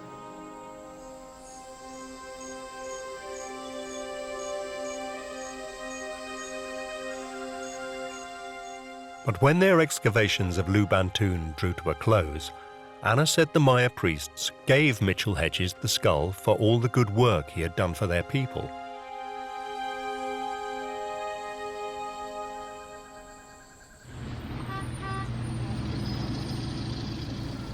The family returned with the skull to England in 1927. Intriguingly, Mitchell Hedges kept the skull entirely secret for the next 27 years, when he would write about it in his 1954 autobiography, Danger, My Ally. How it came into my possession, I have reason for not revealing. The Skull of Doom is made of pure rock crystal, and according to scientists, it must have taken over 150 years, generation after generation working all the days of their lives, patiently rubbing down with sand an immense block of rock crystal, until finally, the perfect skull emerged. It has been described as the embodiment of all evil. Several people who have cynically looked at it have died. Others have been stricken and become seriously ill. I do not wish to try and explain the phenomena.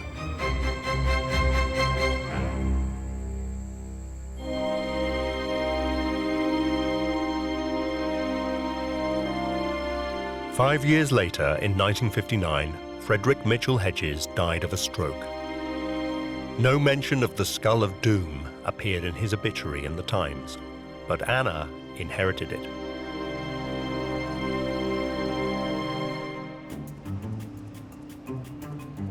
It was now the crystal skull went public. Anna contacted a business colleague of her father's, San Francisco art dealer and restorer Frank Dorland, to promote her crystal skull in the US with a view to a sale for $50,000.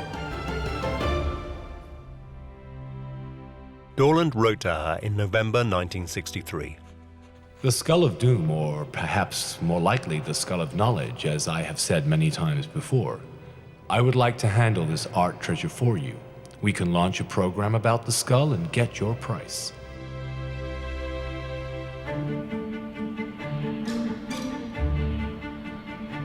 Keen to make the most of her new possession, Anna wanted to prove the skull's authenticity. She flew to New York with it and left it with Dorland to carry out further research. When I come out, it is so that I take out the Skull of Doom. which was the only thing my father ever kept from any of the expeditions. I hope that it too may one day find a home where it will be revered by all who see it.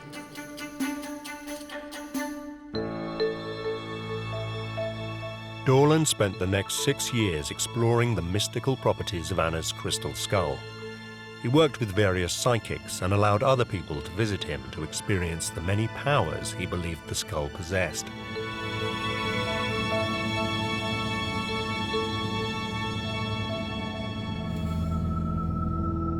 Soon, peculiar things started to occur whenever the skull was out of the vault.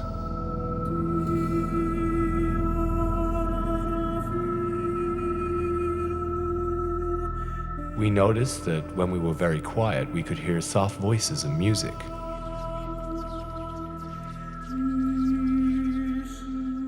Sometimes there was an odor, an elusive sweet, sour, wet fragrance that reminded me of apple blossom and vinegar, mixed with the unmistakable smell of an icy mountain stream.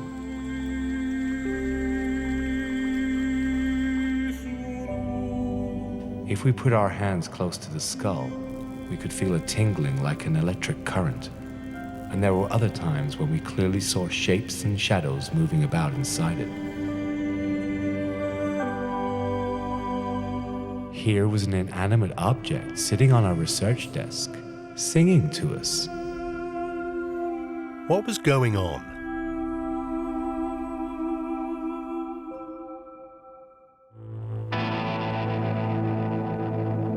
In 1970, Dorland suggested to Anna that her skull should be examined at the Hewlett-Packard's laboratory in Santa Clara, California. One of the people that examined it was Charles Adams.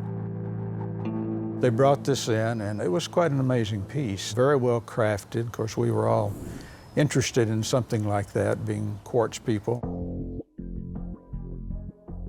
The Hewlett-Packard scientists were asked to examine the skull to confirm that it really was a 1,000-year-old Mayan artifact.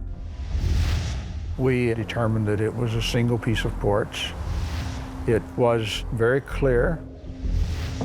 Well, we examined portions of the surface with a microscope. We couldn't find any tool marks that would indicate that it was done with modern machinery. No sign of any modern tool marks at all. This proved that the skull had to be ancient.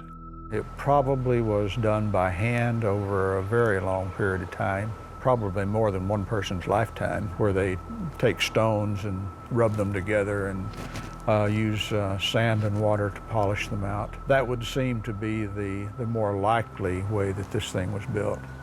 Could have been, over several generations these things were carved.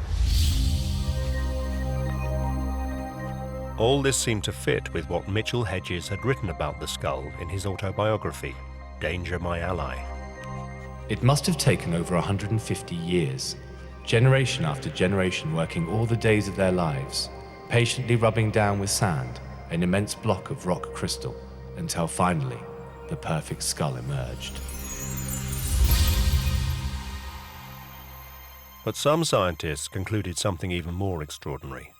The crystal skull was so perfect that it was made by no known human process, which prompted one team member to remark, "This skull shouldn't even exist at all."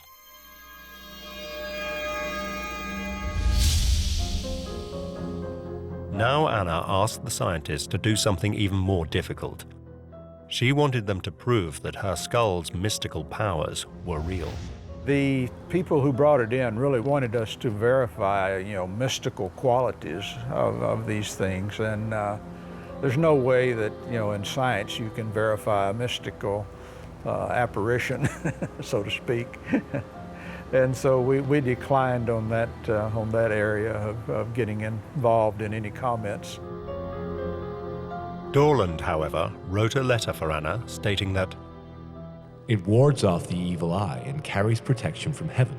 Being white crystal and highly polished, it defeats all evils and witchcraft.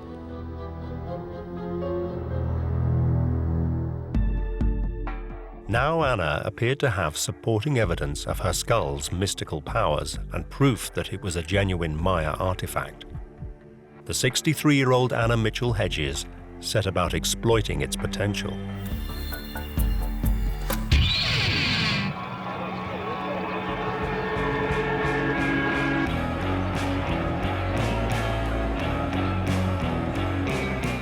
Anna's timing was perfect. During the 1960s and early 70s, the Western world saw a new social counterculture revolution emerge, and with it, a new age of spiritualism. This led to a huge interest in quartz for its alleged healing, meditation, and energy-giving qualities. Crystal skulls were suddenly in fashion. People are attracted to anything that seems inexplicable. So it isn't just touching something from the past, maybe seeing the future, but something that can't be explained on any level that one can think of. That attracts people's attention. People love mystery. These aren't just skulls, they're transparent and they're very, very hard and they appear almost flawless. You know, you handle them, you look at them, and they are impressive objects. When you got the fusion of the imagery of the skull with the rare and exotic material of massive rock crystal, you got something that fascinated people, particularly in the New Age cults.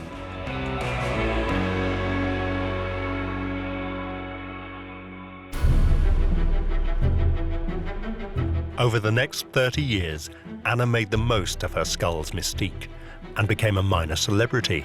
She would take the skull on tour around the United States. Everywhere she went, she told people of her discovery of the skull at Luban Tomb and the amazing qualities it possessed. The Mayan priests told me the skull is important to mankind. They gave us the skull for a definite reason and purpose. I am not exactly sure what that reason is, but I know it is something very, very important.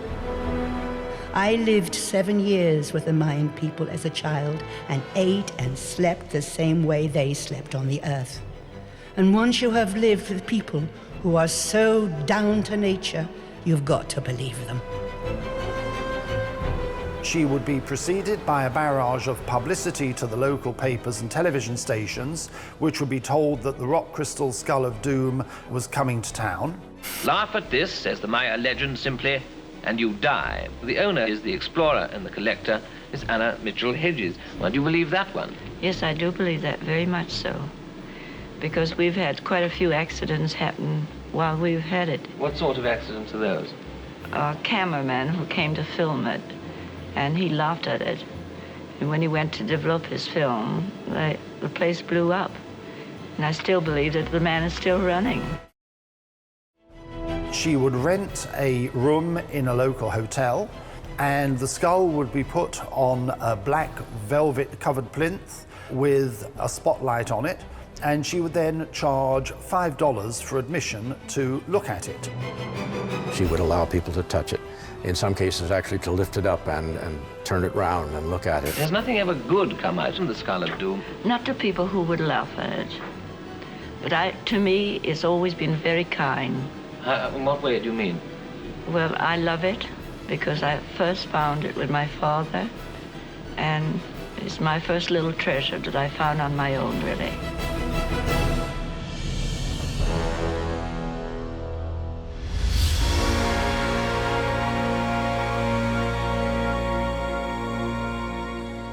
Some people now started to link Anna's crystal skull to an even more extraordinary story. There is said to be an old legend from Central America which says there are only 13 ancient life-size crystal skulls in existence. These 13 skulls are said to contain vital information about the origins, purpose, and destiny of mankind. And that one day the 13 crystal skulls will all come together to solve some of the great mysteries of life. Over the years, some of these ancient crystal skulls may have revealed themselves. In 1878, an ancient life-size Aztec crystal skull was donated to the Musée de l'Homme in Paris. In January 1898, another life-size Aztec crystal skull went on display at the British Museum in London. Then Then, of course, there's the Anna Mitchell Hedges crystal skull found in Belize in 1924. Could these be 3 of the 13 ancient crystal skulls that were coming together to save our planet? If so, where were the other 10?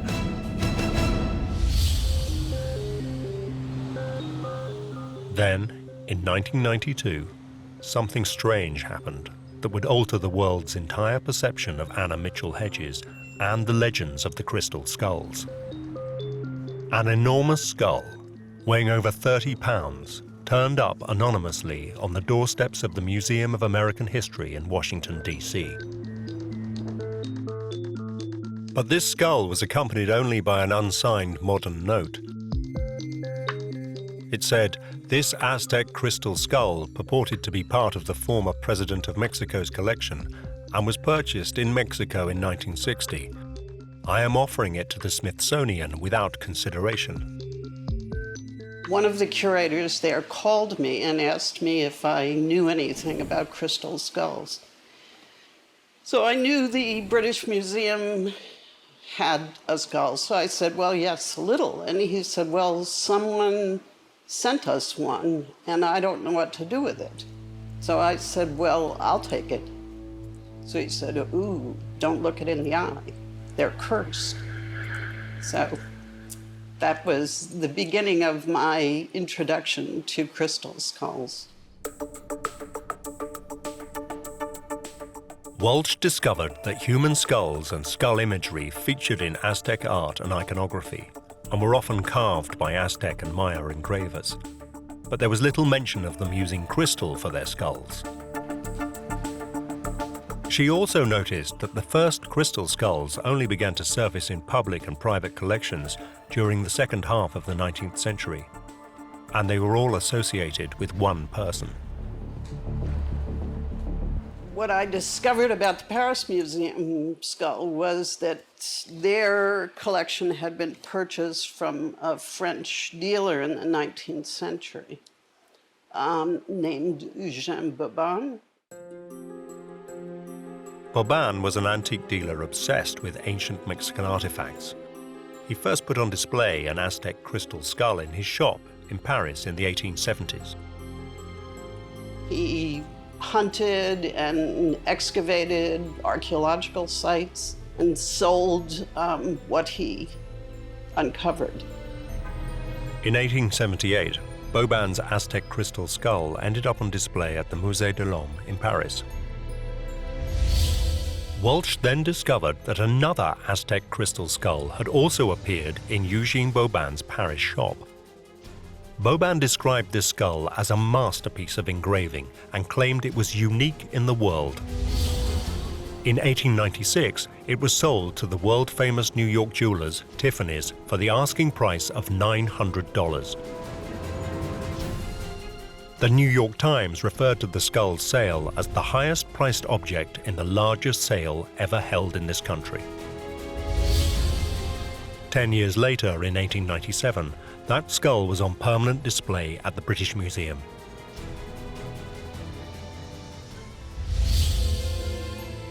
Two Aztec crystal skulls, one in Paris and one in London, both linked to Eugène Bobin.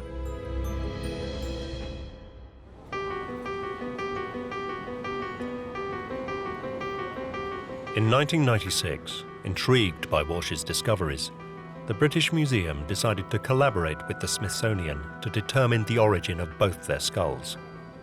The thing that really started us going was that we had a call from Jane Walsh from the Smithsonian Institution. She had been left a large quartz skull and was getting very interested in where it came from and also its relationship to the British Museum skull. Just as the Hewlett-Packard scientists had subjected the Anna Mitchell Hedges skull to a battery of tests, similar tests now took place at the British Museum. The first thing they did was try to date their Aztec skulls. You can't radiocarbon date quartz crystal. It has no carbon in it, it's impossible. So you have to turn to other methods to date it. Now, the way we nearly always do this is by looking at the way things were made, what you might call dating the technology. So we started on a program of analysis to look at the way the quartz crystal itself had been carved. First, they started looking for tool marks with the most sophisticated technology. So we have to use quite detailed microscopic techniques to look at the way these things have been worked. Their tests revealed that the British Museum and the Smithsonian Aztec skulls were found to have some very faint traces of straight lines on their surfaces. Could a Stone Age technology have created these straight lines?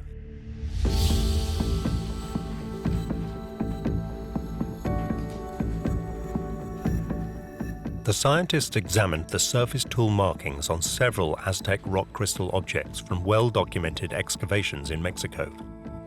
This included a rock crystal goblet, which is the largest rock crystal artifact to have been recovered from a pre-Columbian site. The ancient Aztecs would have used hand tools and sharpened stone and wood combined with sand to craft their materials. The test showed these ancient tools left uneven, ragged lines on the surface. They then compared these ragged hand tool lines with the straight marks found on the British Museum and Smithsonian skulls. It was clear that two very different technologies had been used. Using just hand tools, it would have been impossible for the ancient Aztecs to create such perfectly straight lines as those on the British and Smithsonian skulls. The only way these straight lines could have been made was by using rotary cutting wheels. These were not introduced in Mexico until after the Spanish conquest in 1521.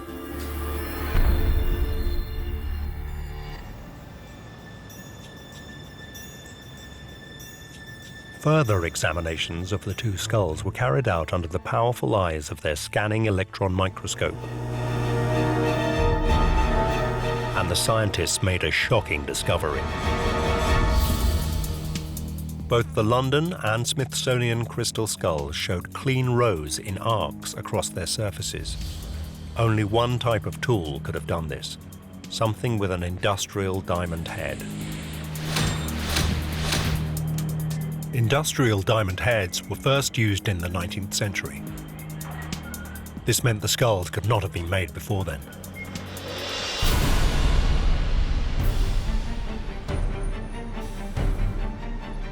There could be no doubt. The London skull, presumed to be Aztec and on show at the British Museum for more than 100 years, was a modern fake. The Smithsonian Aztec skull, found on a Washington museum's doorstep in 1992, was a modern fake.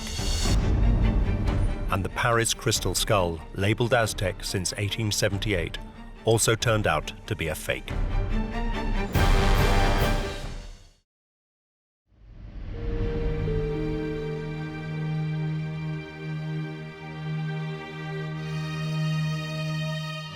The British Museum skull was probably made not too long before it first appeared in Bobon's shop in 1881. The testing that the Louvre did on the Paris skull seems to indicate that it was created sometime during the 1850s. And the Smithsonian skull seems to have been polished using a technique that was only available after World War II.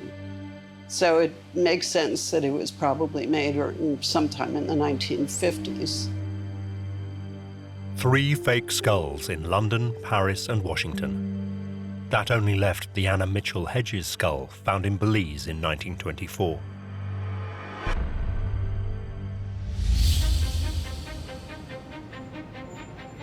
All the while, Dr. Jane Walsh had been continuing with her investigation. She came across 2 records referring to yet another crystal skull. The first was an article published in the journal Man in 1936. This told of a London art dealer named Sidney Burney who had purchased a crystal skull in 1933. The second stated that Burney had put his crystal skull up for auction at Sotheby's of London in 1943, and that it was sold to none other than a Mr. Frederick Albert Mitchell Hedges for £400.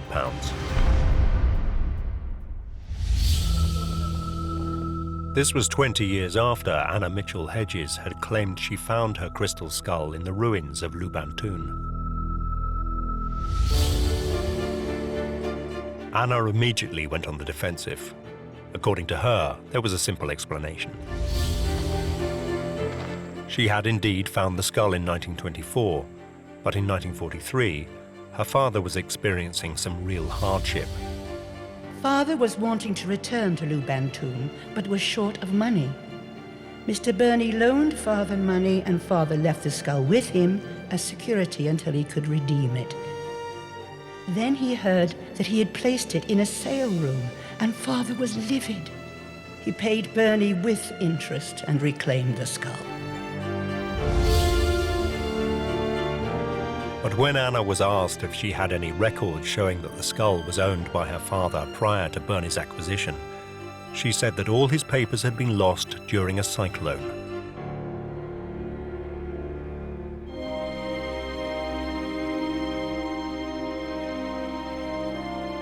Anna Mitchell Hedges died at the age of 100 in 2007. She claimed to the end that she discovered her ancient Maya crystal skull in a pyramid tomb in Belize in 1924.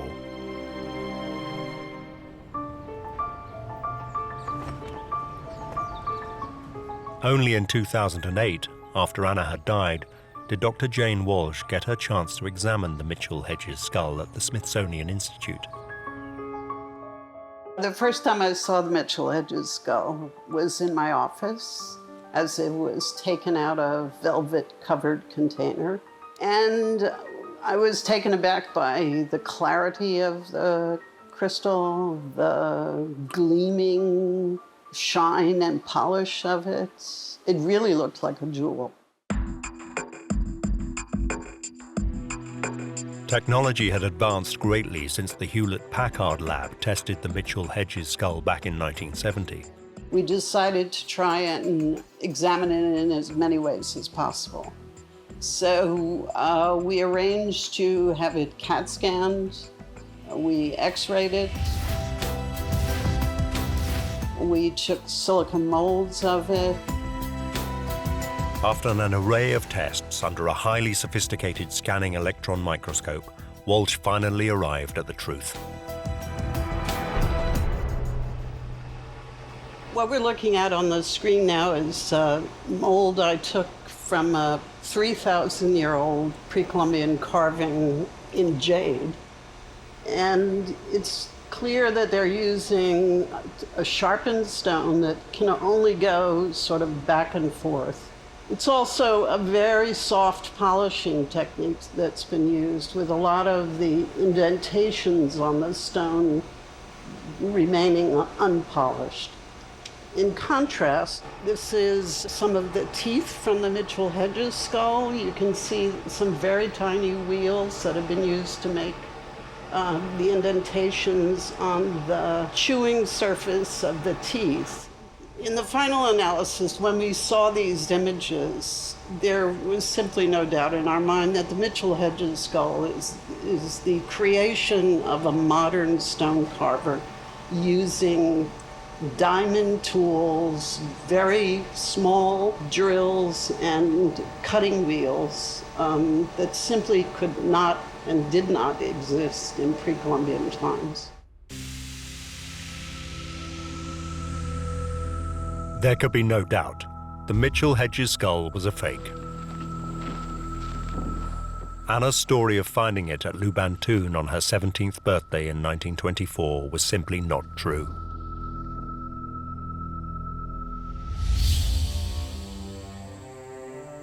Suddenly, it all fell into place.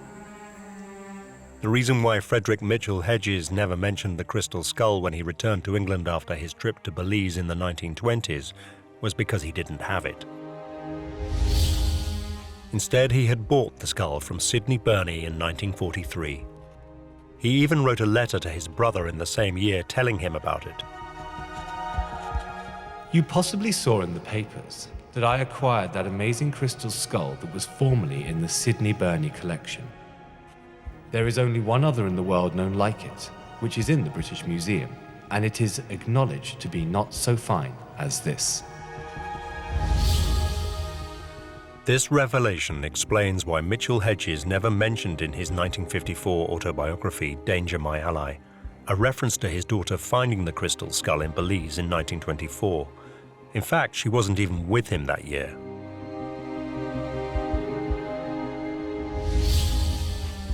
According to his autobiography, his daughter didn't join him in Belize until 1926. That's 2 years after Anna claimed she had found the skull.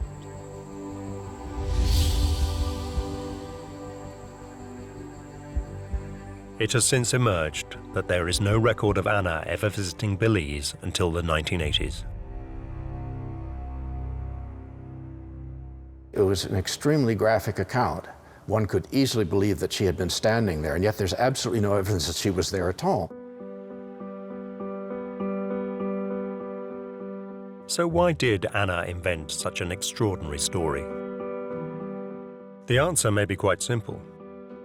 When her father died, she was left with no income. She had to find a way to support herself, and she only had one asset. Her father was this great storyteller. He made a living writing stories of enormous fish that got away for the newspapers. And I think Anna, maybe having been around him for a long time, picked up on his ability to spin a yarn. It appears that she invented the story, perhaps with her father, of discovering the crystal skull in a pyramid chamber in the Maya ruins of Lubantun in Belize in 1924 to make some money. Through the gloom, I could see something in the light. It was a skull, and it was the most beautiful thing I had ever seen. Anna Mitchell Hedges started as a liar, she became an accomplished liar, and she finished as a fantasist. I first found it with my father, and it's my first little treasure that I found on my own, really. I think over the years, having told the story so many times, she had come to believe it herself.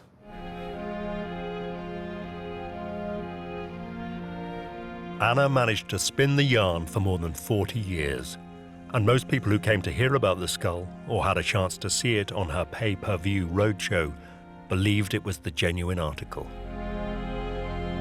I'm not really surprised she got away with it for so long, because people are always willing to believe the irrationally mysterious over the rationally prosaic.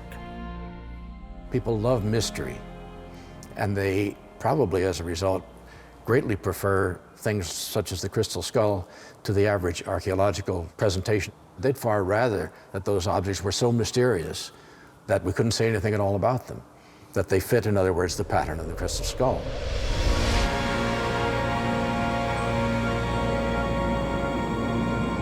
So where do these revelations leave the Central American legend of the 13 crystal skulls that says that one day they will come together to solve some of the great mysteries of life?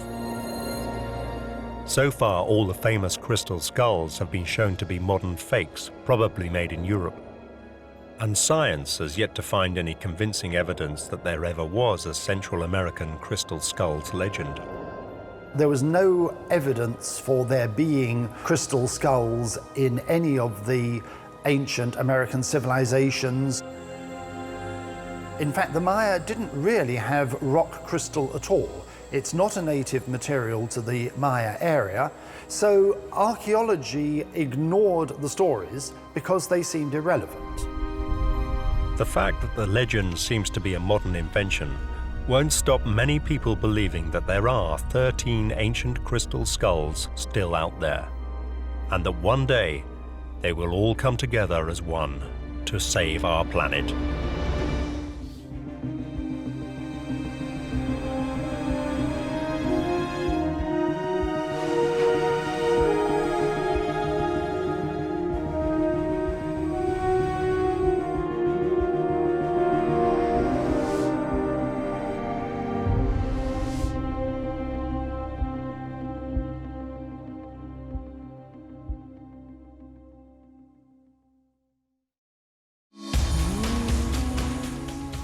Legend has it there's a 5,000-year-old book of magic, It was handed down by an Egyptian god and contains spells that can predict the future. It's called the Book of Thoth. And what it says is deeply mysterious. Some say it contains ancient rituals used by secret organizations. Each person who is admitted to the order must die symbolically and be reborn. Others say it offers readers the power to divine the future through tarot cards. The original book of the Tarot was really engraved on gold tablets, and it was a book of Thoth. For yet others, the book offers its followers a world of free love and drugs, central to the rock and roll culture of the 1960s. Some of the most famous people in the world, like the Beatles and the Rolling Stones, are deeply interested in this sort of thing. But what is the truth about the Book of Thoth? What does it really say? Does it even exist? Now scholars in Egypt are finding the answer. This is the story of the quest to find the truth about what some claim is the most important book ever written.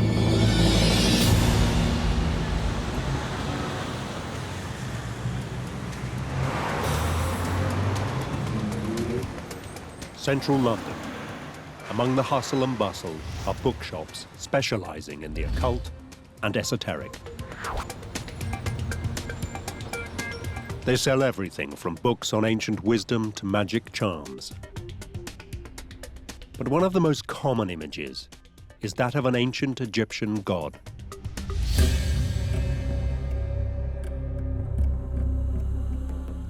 He's called Thoth, a strange figure with the body of a human and the head of an animal.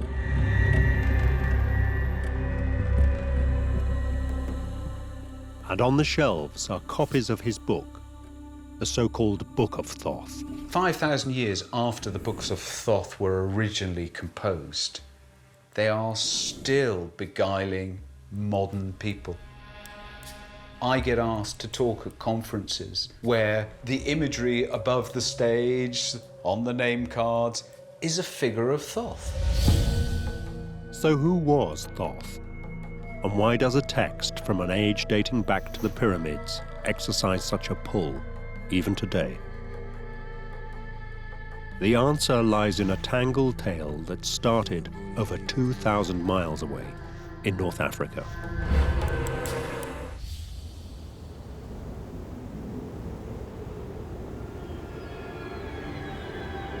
The Nile Valley.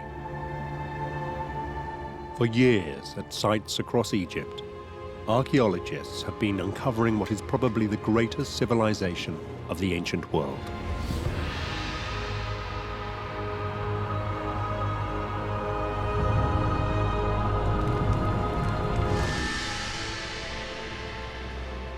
Martin Raven has been digging at a 4,000-year-old burial ground.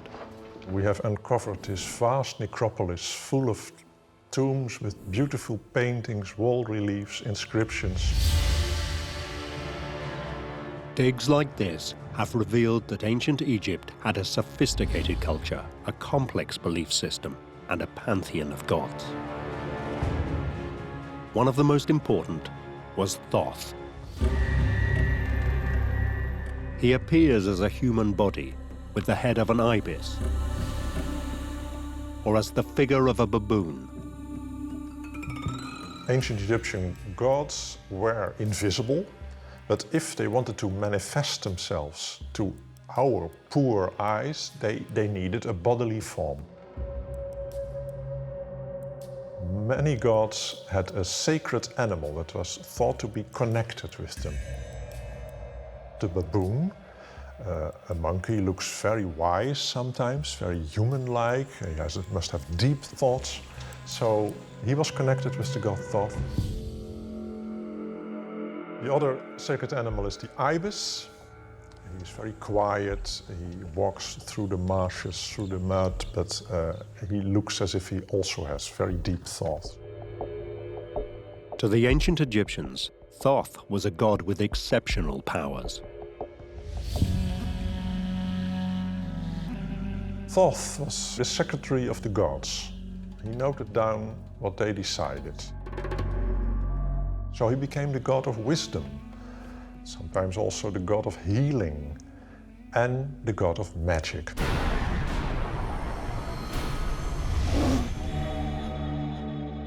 According to legend, Thoth handed down this magic to mortals in a book.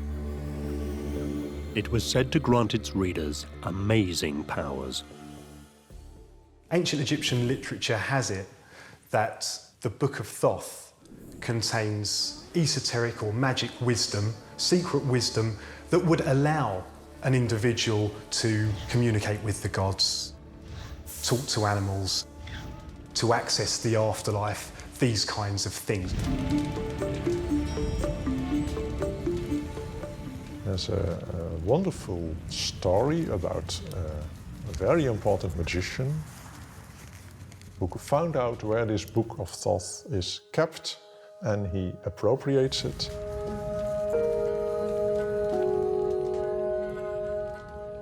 And he suddenly understands the language of other animals. And also he sees all the stars moving in the sky. He finally understands the mechanism that is behind the whole universe. Such was the reputation of the Book of Thoth. Its fame would spread across the ancient world.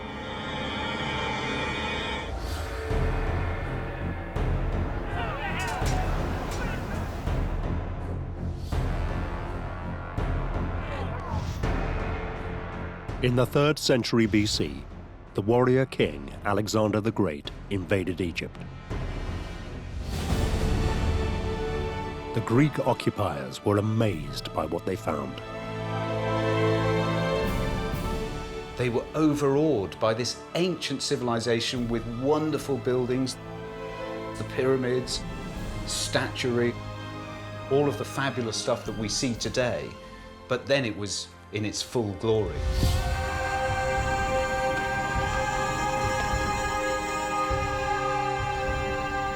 They were so impressed they adopted much of the Egyptian belief system, including some of their gods.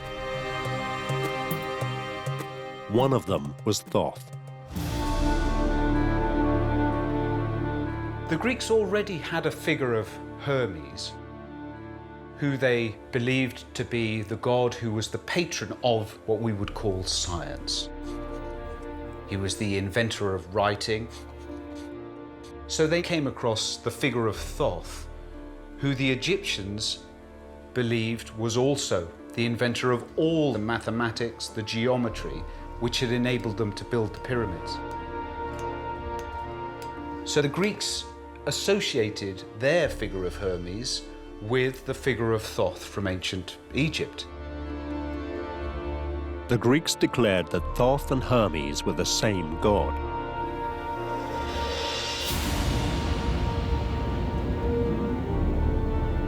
It said they also adopted Thoth's book and created a new version, the Corpus Hermeticum. But as they did so, Greek influences crept in. The original Egyptian text and the new Greek text became confused. And so, as Greek culture swallowed Egyptian, Thoth's original text simply disappeared.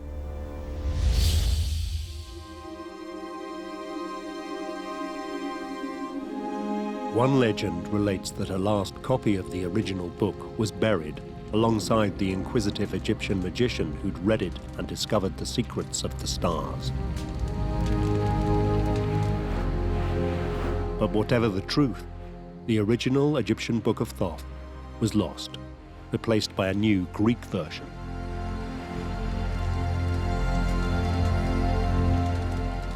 The original text would not be rediscovered for thousands of years.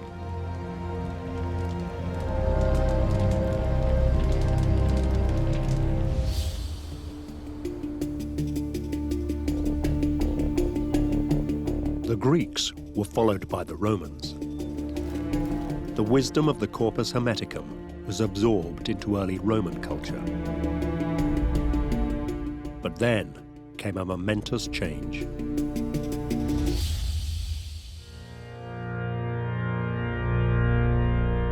Christianity spread across Europe. References to pagan gods like Thoth and Hermes were banned.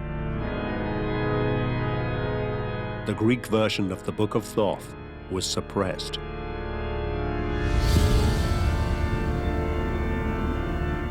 With the rise of Christianity, and especially with Christianity being adopted by the Roman Empire as the official religion, this older pagan philosophy gets wiped out.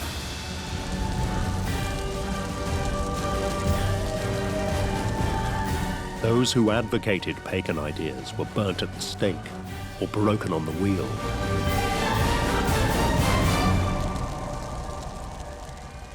The general kind of ravages of intolerance and conquest led to the loss of the Corpus Hermeticum. First, the original Egyptian Book of Thoth had vanished. Now the Greek version, the Corpus Hermeticum, disappeared from sight too. Whatever had been written in the Book of Thoth seemed to have been lost forever.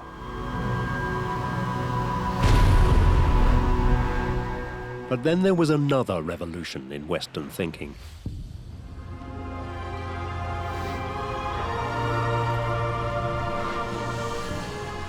In the 1300s, the Renaissance arrived in Italy.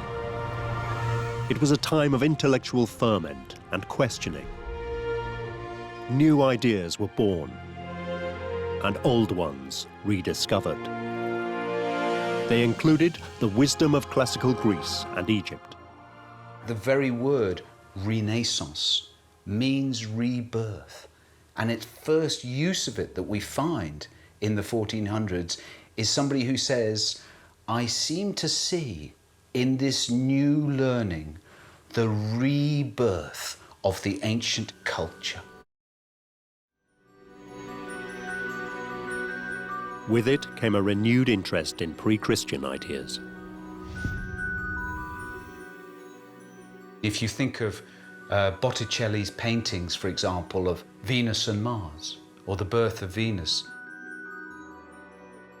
these are pagan gods and goddesses which are being painted for the first time in Europe for 1,000 years.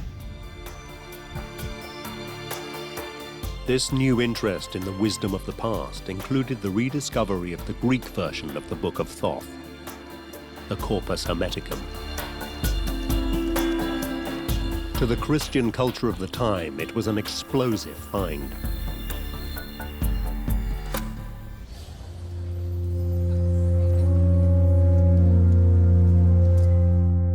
The Catholic Church had been ruling Europe for over 1,000 years. There was a growing sense it was overbearing and overpowerful.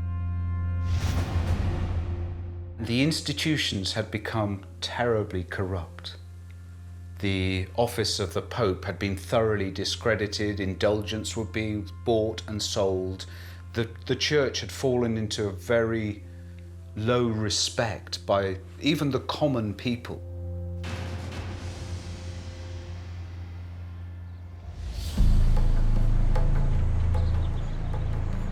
There was a groundswell of opposition.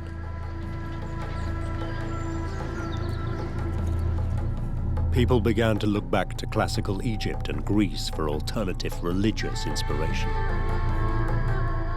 Somebody brought to Florence the books of Hermes, the Corpus Hermeticum, and the court of the Medici, still reeling from the discovery of Plato and the pre-Socratic philosophers, suddenly found themselves with these books of Hermes, the books of Thoth, for the first time. The Greek version of the Book of Thoth was translated into Latin and published in Italy.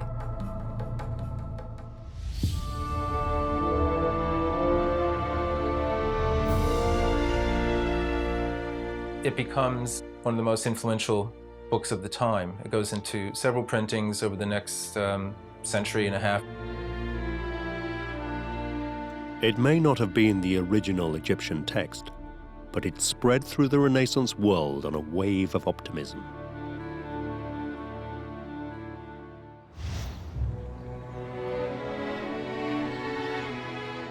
What made the message of this Greek version of the Book of Thoth so exciting was its vision of man's place in the world. For those seeking to challenge the orthodoxy of the Church, it came as a revelation. It was a completely different view of mankind, not as a fallen creature who, after being booted out of the Garden of Eden, wandered lost. The discovery of the books of Thoth was saying, no, man has an exalted position within creation. The message of the Book of Thoth seemed to be saying that man was more than a servant to the gods. Not only did he have the same powers as the gods, it was his duty to use those powers to create a better world, a more beautiful world. Thoth seemed to offer a new vision of the importance of man's place on earth.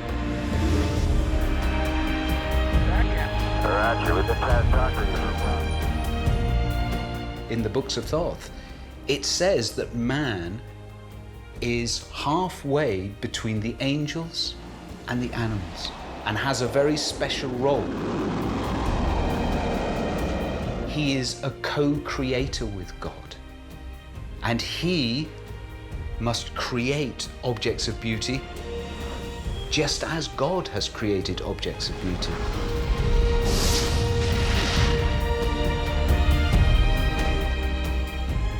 There's this whole idea of optimism about man, about the powers of the mind, the imagination, the ability to understand the world.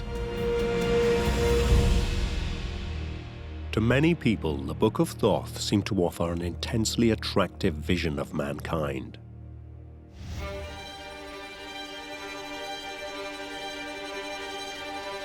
What made this message even more powerful was its age.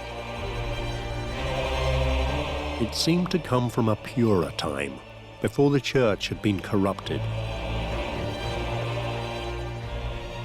If you were a Renaissance man, the idea was formed in your mind that if we could somehow restore this ancient wisdom to its proper place, we could once again live in a pristine world. So what was old was really good. And dating apparently from ancient Egypt, Thoth's knowledge was as old as any in the world. If you think of it as this kind of cascade, you know, this sort of a mountain or lake at the top full of this clear crystal water, and then through the ages, it comes down. It's still the same water, but it gradually gets a bit muddy. And what the philosophers of the Renaissance believed when they had the Corpus Hermeticum in their hands is they were going to the source. They were going to, you know, sort of the pure waters of the ancient knowledge. Yet the irony was that this whole alternative philosophy was based on the Greek version of the Book of Thoth. Nobody could be certain how much it had to do with the original Egyptian text. Yet in the name of Egyptian wisdom, it would now lead in some very curious directions.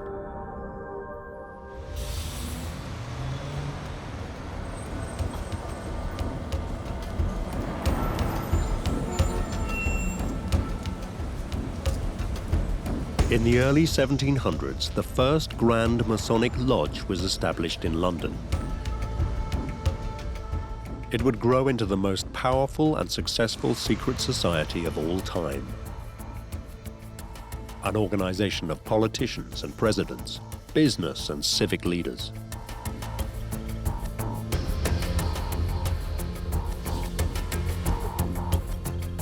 But in the early 1700s, it was composed of a small group of men looking for a better world.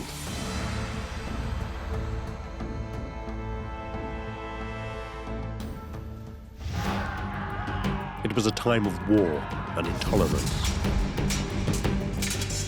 There was fighting between England and Scotland, Catholic and Protestant, The period when Freemasonry was developing was a period of great immorality. Politics and religion, huge amounts of corruption. They were trying to find a way to bring people together, to forget those differences. The early Masons cast around for inspiration. They found it in the Renaissance rediscovery of the ancient world.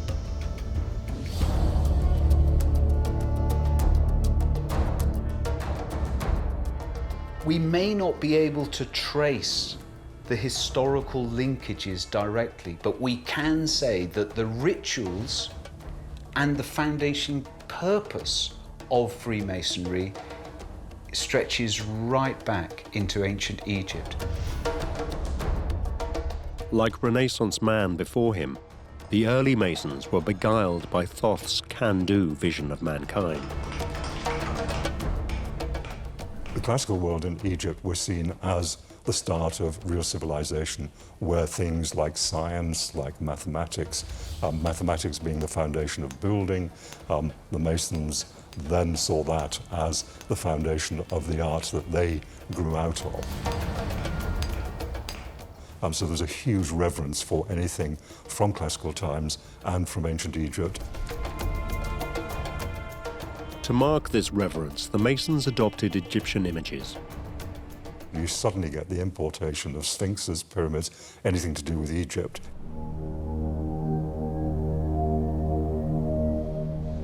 We're sitting in Freemasons Hall in London, and lodge room number 10 there is a superb example of a restrained Egyptian architecture.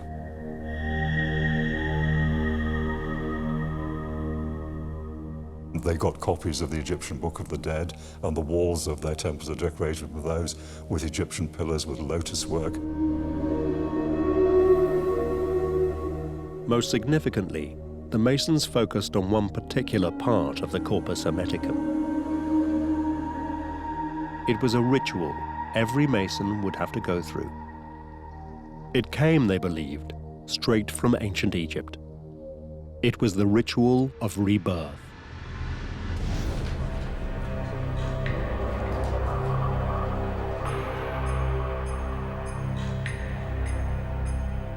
Each person who is admitted to the order must die symbolically and be reborn as a new person.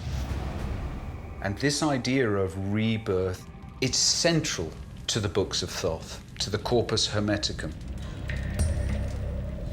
And Thoth appears again in all his majesty, just as he had for the ancient Egyptians, as the figure who would grant all knowledge to the initiate and also guarantee them personal immortality. A new era claimed to have rediscovered the ways of ancient Egypt, even though the text they'd based it on was Greek. But nobody could say what was in the original Book of Thoth. As a result, there would soon be several other versions of it.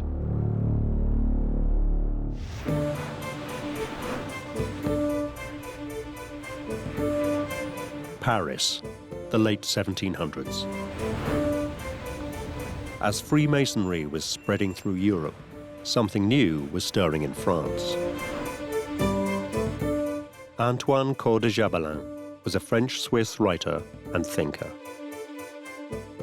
Coeur de Gébelin, who was an occultist, he was a Mason. In fact, he belonged to the same Masonic lodge in Paris that Voltaire belonged to, and he was friends with the King of France. So he was really connected. Coeur de Gébelin had two overriding interests. One was ancient Egypt. The other was card games.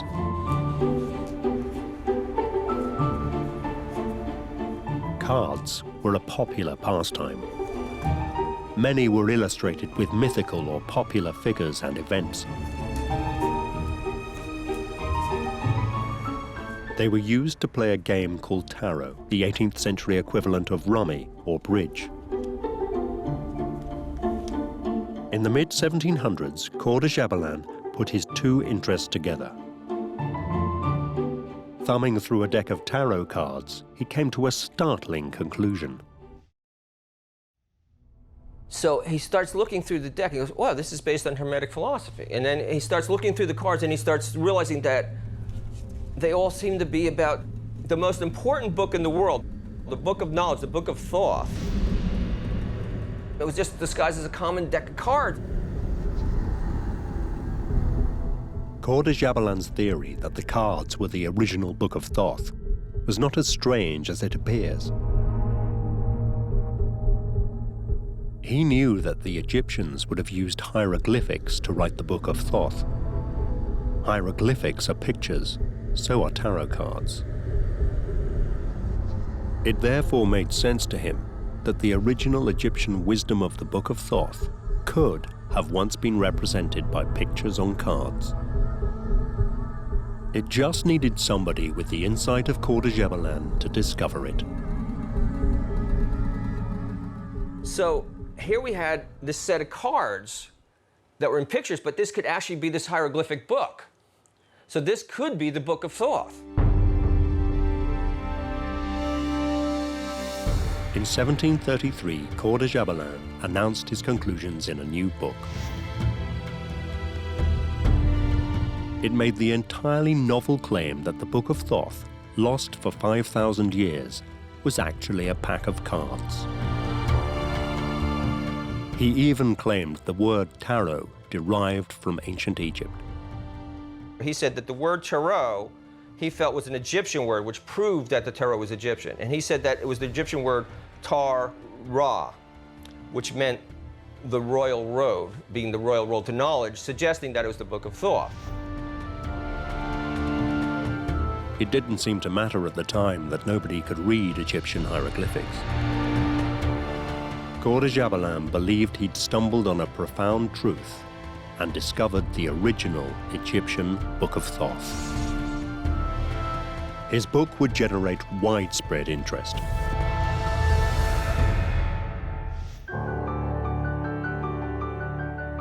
One man captivated by it was an itinerant salesman, teacher, and spiritualist called Jean-Baptiste Alliette.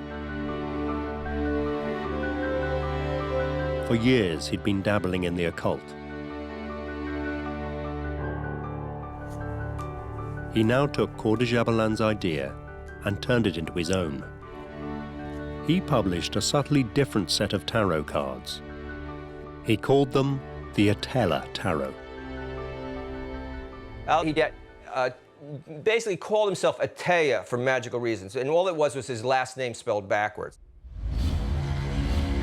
The cards had what Alliette claimed was an authentic Egyptian feel. You see in this first card here, which represents a male querent, that he actually looks like an Egyptian man. A querent is a person seeking knowledge in a tarot reading. But Alliette didn't stop there. Okay, now if we compare the Fool in this Atea to the French Fool, you see the French Fool, and he's being attacked by a dog because he's a stranger. Now, to make it sound more Egyptian, Atea thought that the creature attacking him should be a leopard, thinking that leopards came from Egypt. So to see our fool's being bitten on the leg by a leopard instead of a dog. These cards, according to Alliette, represented the true wisdom of Thoth. Moreover, they could do something truly magical. They could divine the future.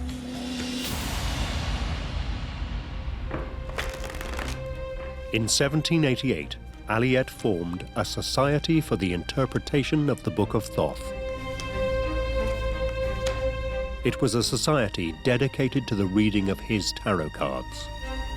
Just going to go and look at the long term up here. So what we've got here is definitely... Nearly 2,000 years after it had vanished, it was now claimed the original Egyptian version of the Book of Thoth had reappeared, thanks to the work of two Frenchmen. The legend of the Book of Thoth had taken another twist.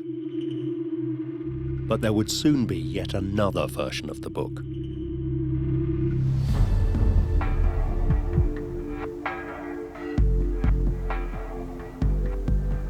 In In 1904, a strange and idiosyncratic Englishman traveled to Egypt. He was called Aleister Crowley, a leading member of an occult society called the Hermetic Order of the Golden Dawn. Crowley, he thought he was an artist, a painter, a poet, a great magician. He was going to be something great. He just knew he had greatness in him. He even saw it in his name. Some people pronounce his name Crowley and some Crowley. In his own writings, he said it's pronounced Crowley, it rhymes with holy. One day in Cairo, he claimed he was told the ancient Egyptian gods had a message for him. Over the course of 3 days, he said he received a series of revelations.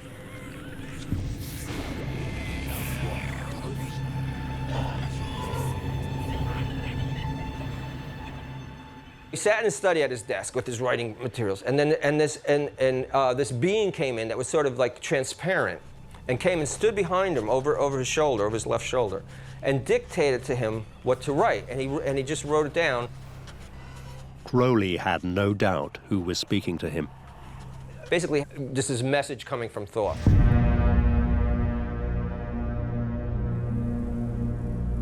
Crowley called the text he'd received the Book of Law. If he was telling the truth, this was surely the most authentic version of the Book of Thoth ever. It had come from the god himself.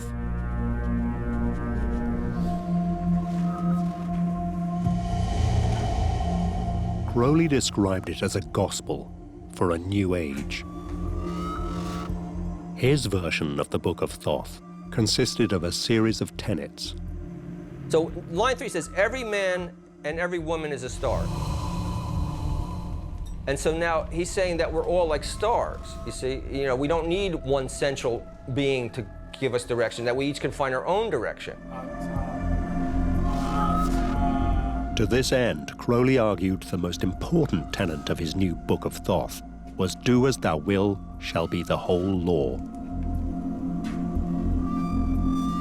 Thoth, in the shape of the Book of Law, became the basis of a new, freewheeling religion. Crowley called it Thelema. It was a religion in which almost anything went. Thelema means will, which of course what everybody talks about when they talk about Crowley. But it doesn't just mean will, it means like desire. It means including like sexual desire. Crowley's new version of the Book of Thoth put sexual magic at its center. And the sexual act became a sacrament. They practiced free love. They took drugs. They had visions. They were promiscuous. They had lots of children. He wasn't trying to con anybody. He really felt that he was somebody important. Finally, towards the end of his life, Crowley pulled his thoughts together. But it wasn't in a book. It took the form of another set of tarot cards. Crowley felt that the tarot cards were this whole message of everything he was trying to get across, this whole philosophy of Thelema. He published them as yet another version of the Book of Thoth. Thoth's book, originally written on papyri, had gone through another metamorphosis. Now it seemed a justification for, among other things, some very strange sexual practices. Crowley died in 1947, but his legacy would be carried on by a new generation.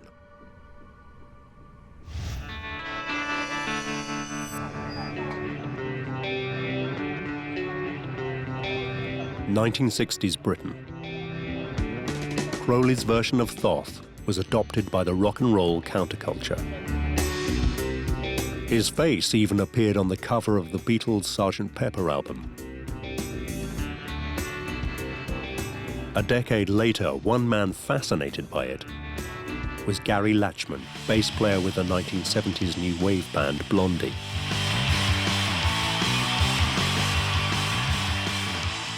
some of the most famous people in the world, like the Beatles and the Rolling Stones, are deeply interested in this sort of thing. They start getting into meditation, they start checking out their tarot, they start being interested in their aura and a variety of different occult sorts of things. Lachman believes much of the counterculture of the rock and roll period can be traced back to the Book of Thoth. People are talking about the Age of Aquarius, which is an ancient Egyptian tradition, this tradition of Thoth. This was something that was absolutely central to the 60s popular culture. But in a further twist, the New Age explorers were happy to take ideas from several different versions of the Book of Thoth. From Crowley's version of Thoth, they took drugs and free love. From the Greek version, the Corpus Hermeticum, they took the idea of a purer, more spiritual age.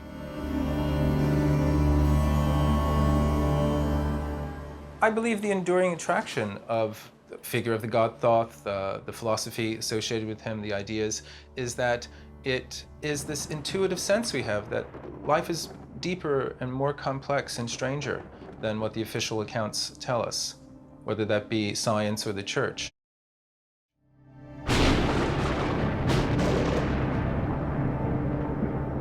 There are some very inspiring passages in the Corpus Hermeticum.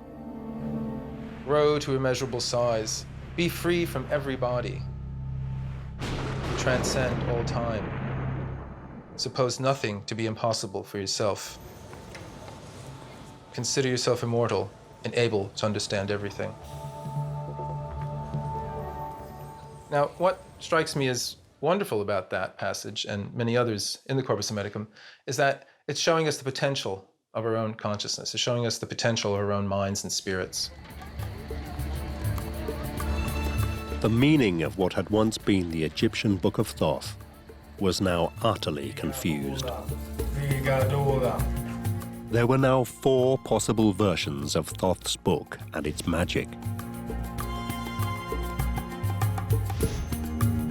The ancient Greek version, the Corpus Hermeticum, translated into Latin and taken up by the Renaissance.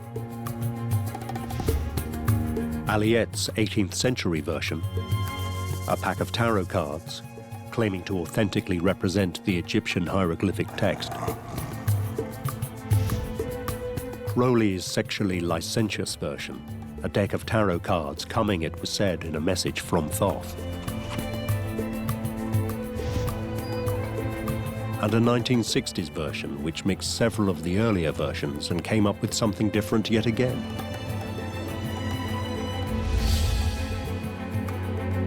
Four versions, all wildly different, all claiming to represent the authentic Egyptian Book of Thoth. But how could one book cover such widely differing interpretations? Do any of them, in fact, represent the original?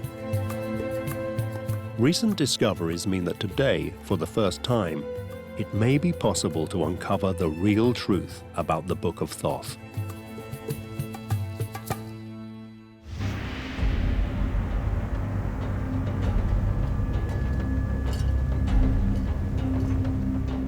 For over 100 years, archaeological digs have been uncovering the mysteries of Egyptian civilization.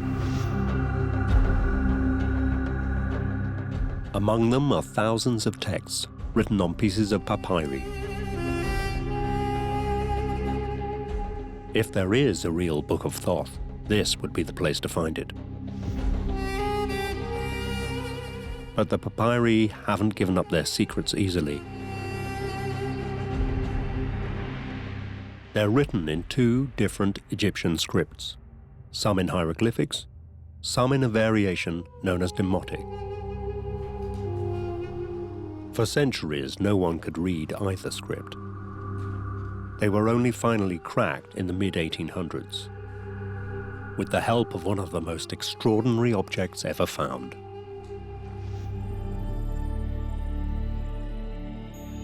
It's called the Rosetta Stone. It had the same decree written in 3 different scripts: hieroglyphics, Demotic, and Ancient Greek. Before the discovery of the Rosetta Stone, people didn't know how to approach hieroglyphs. Essentially, they were just little pictures, and so people would try and describe what they see, treat them as symbols. In other words, the bird is in the house with the man, etc., etc. This didn't really bear much relevance to what the Egyptians were actually trying to say. The Rosetta Stone changed all of that. The Greek section could be translated. The hieroglyphic and the demotic sections said the same thing. So scholars could work back from the Greek and work out what the hieroglyphs were saying. That cracked the code entirely. Thanks to the Rosetta Stone, scholars are now able, little by little, to work their way through thousands of fragments of papyri. It's produced some intriguing results. As the fragments have been assembled and translated, Egyptologists have found explicit references to a Book of Thoth. There are also references to magic.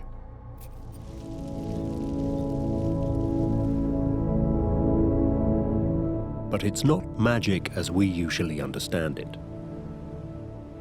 People thought that it is a miracle that the moon doesn't fall down to the earth or even the sun, that there's a change of day and night. So the magic of the Book of Thoth doesn't help you read the future. It's simply a way of understanding the world. Magic is a way that we can make sense of the unseen world.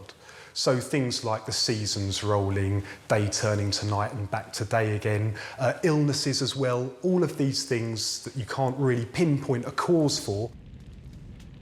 You could be alive one day and dead the other. And that explains that people were really looking for help in every area they could get it. And that's why magic was so incredibly important to them. There are also references in the papyri to spells. But again, these are not spells as we normally understand them. They are not magic.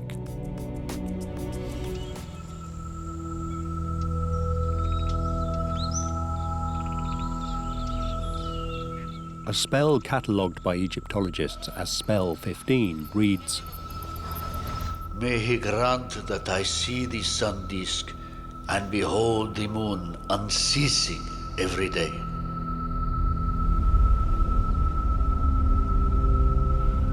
Spell 31 deals with a common menace. "Get back. Retreat. Get back, you crocodile. Do not come against me, for I live by my magic."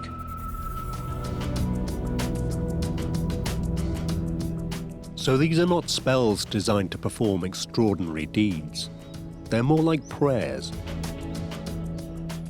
The word spell doesn't really help the issue because this is very much our terminology being imposed over the ancient Egyptian literature itself. So does this mean all the later interpretations of the Book of Thoth that see magic, supernatural powers in it, are simply misguided?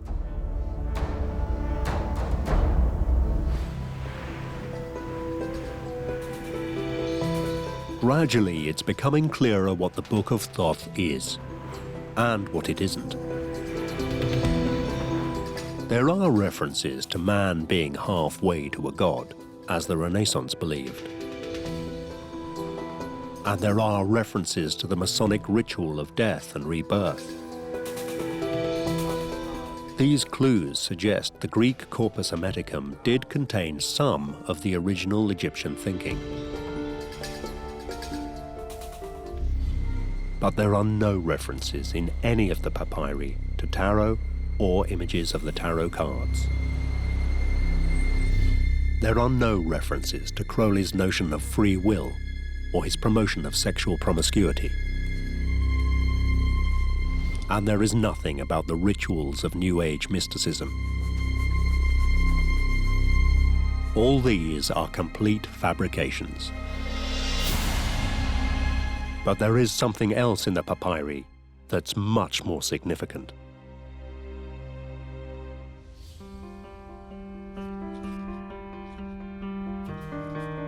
Today, scholars question whether the Book of Thoth ever existed as a physical object. Despite the mentions that we have, we're not convinced there's actually a Book of Thoth that we can one day find. Essentially, the references to a Book of Thoth or the Book of Thoth seem to be metaphors for the collection in its entirety of ancient Egyptian religious literature. There are various compilations of magical knowledge written down in different periods, and to those believers of that period, that was the real Book of Thoth. But when we put them all together, they are all so different that there was not one central tradition. The Book of Thoth never existed.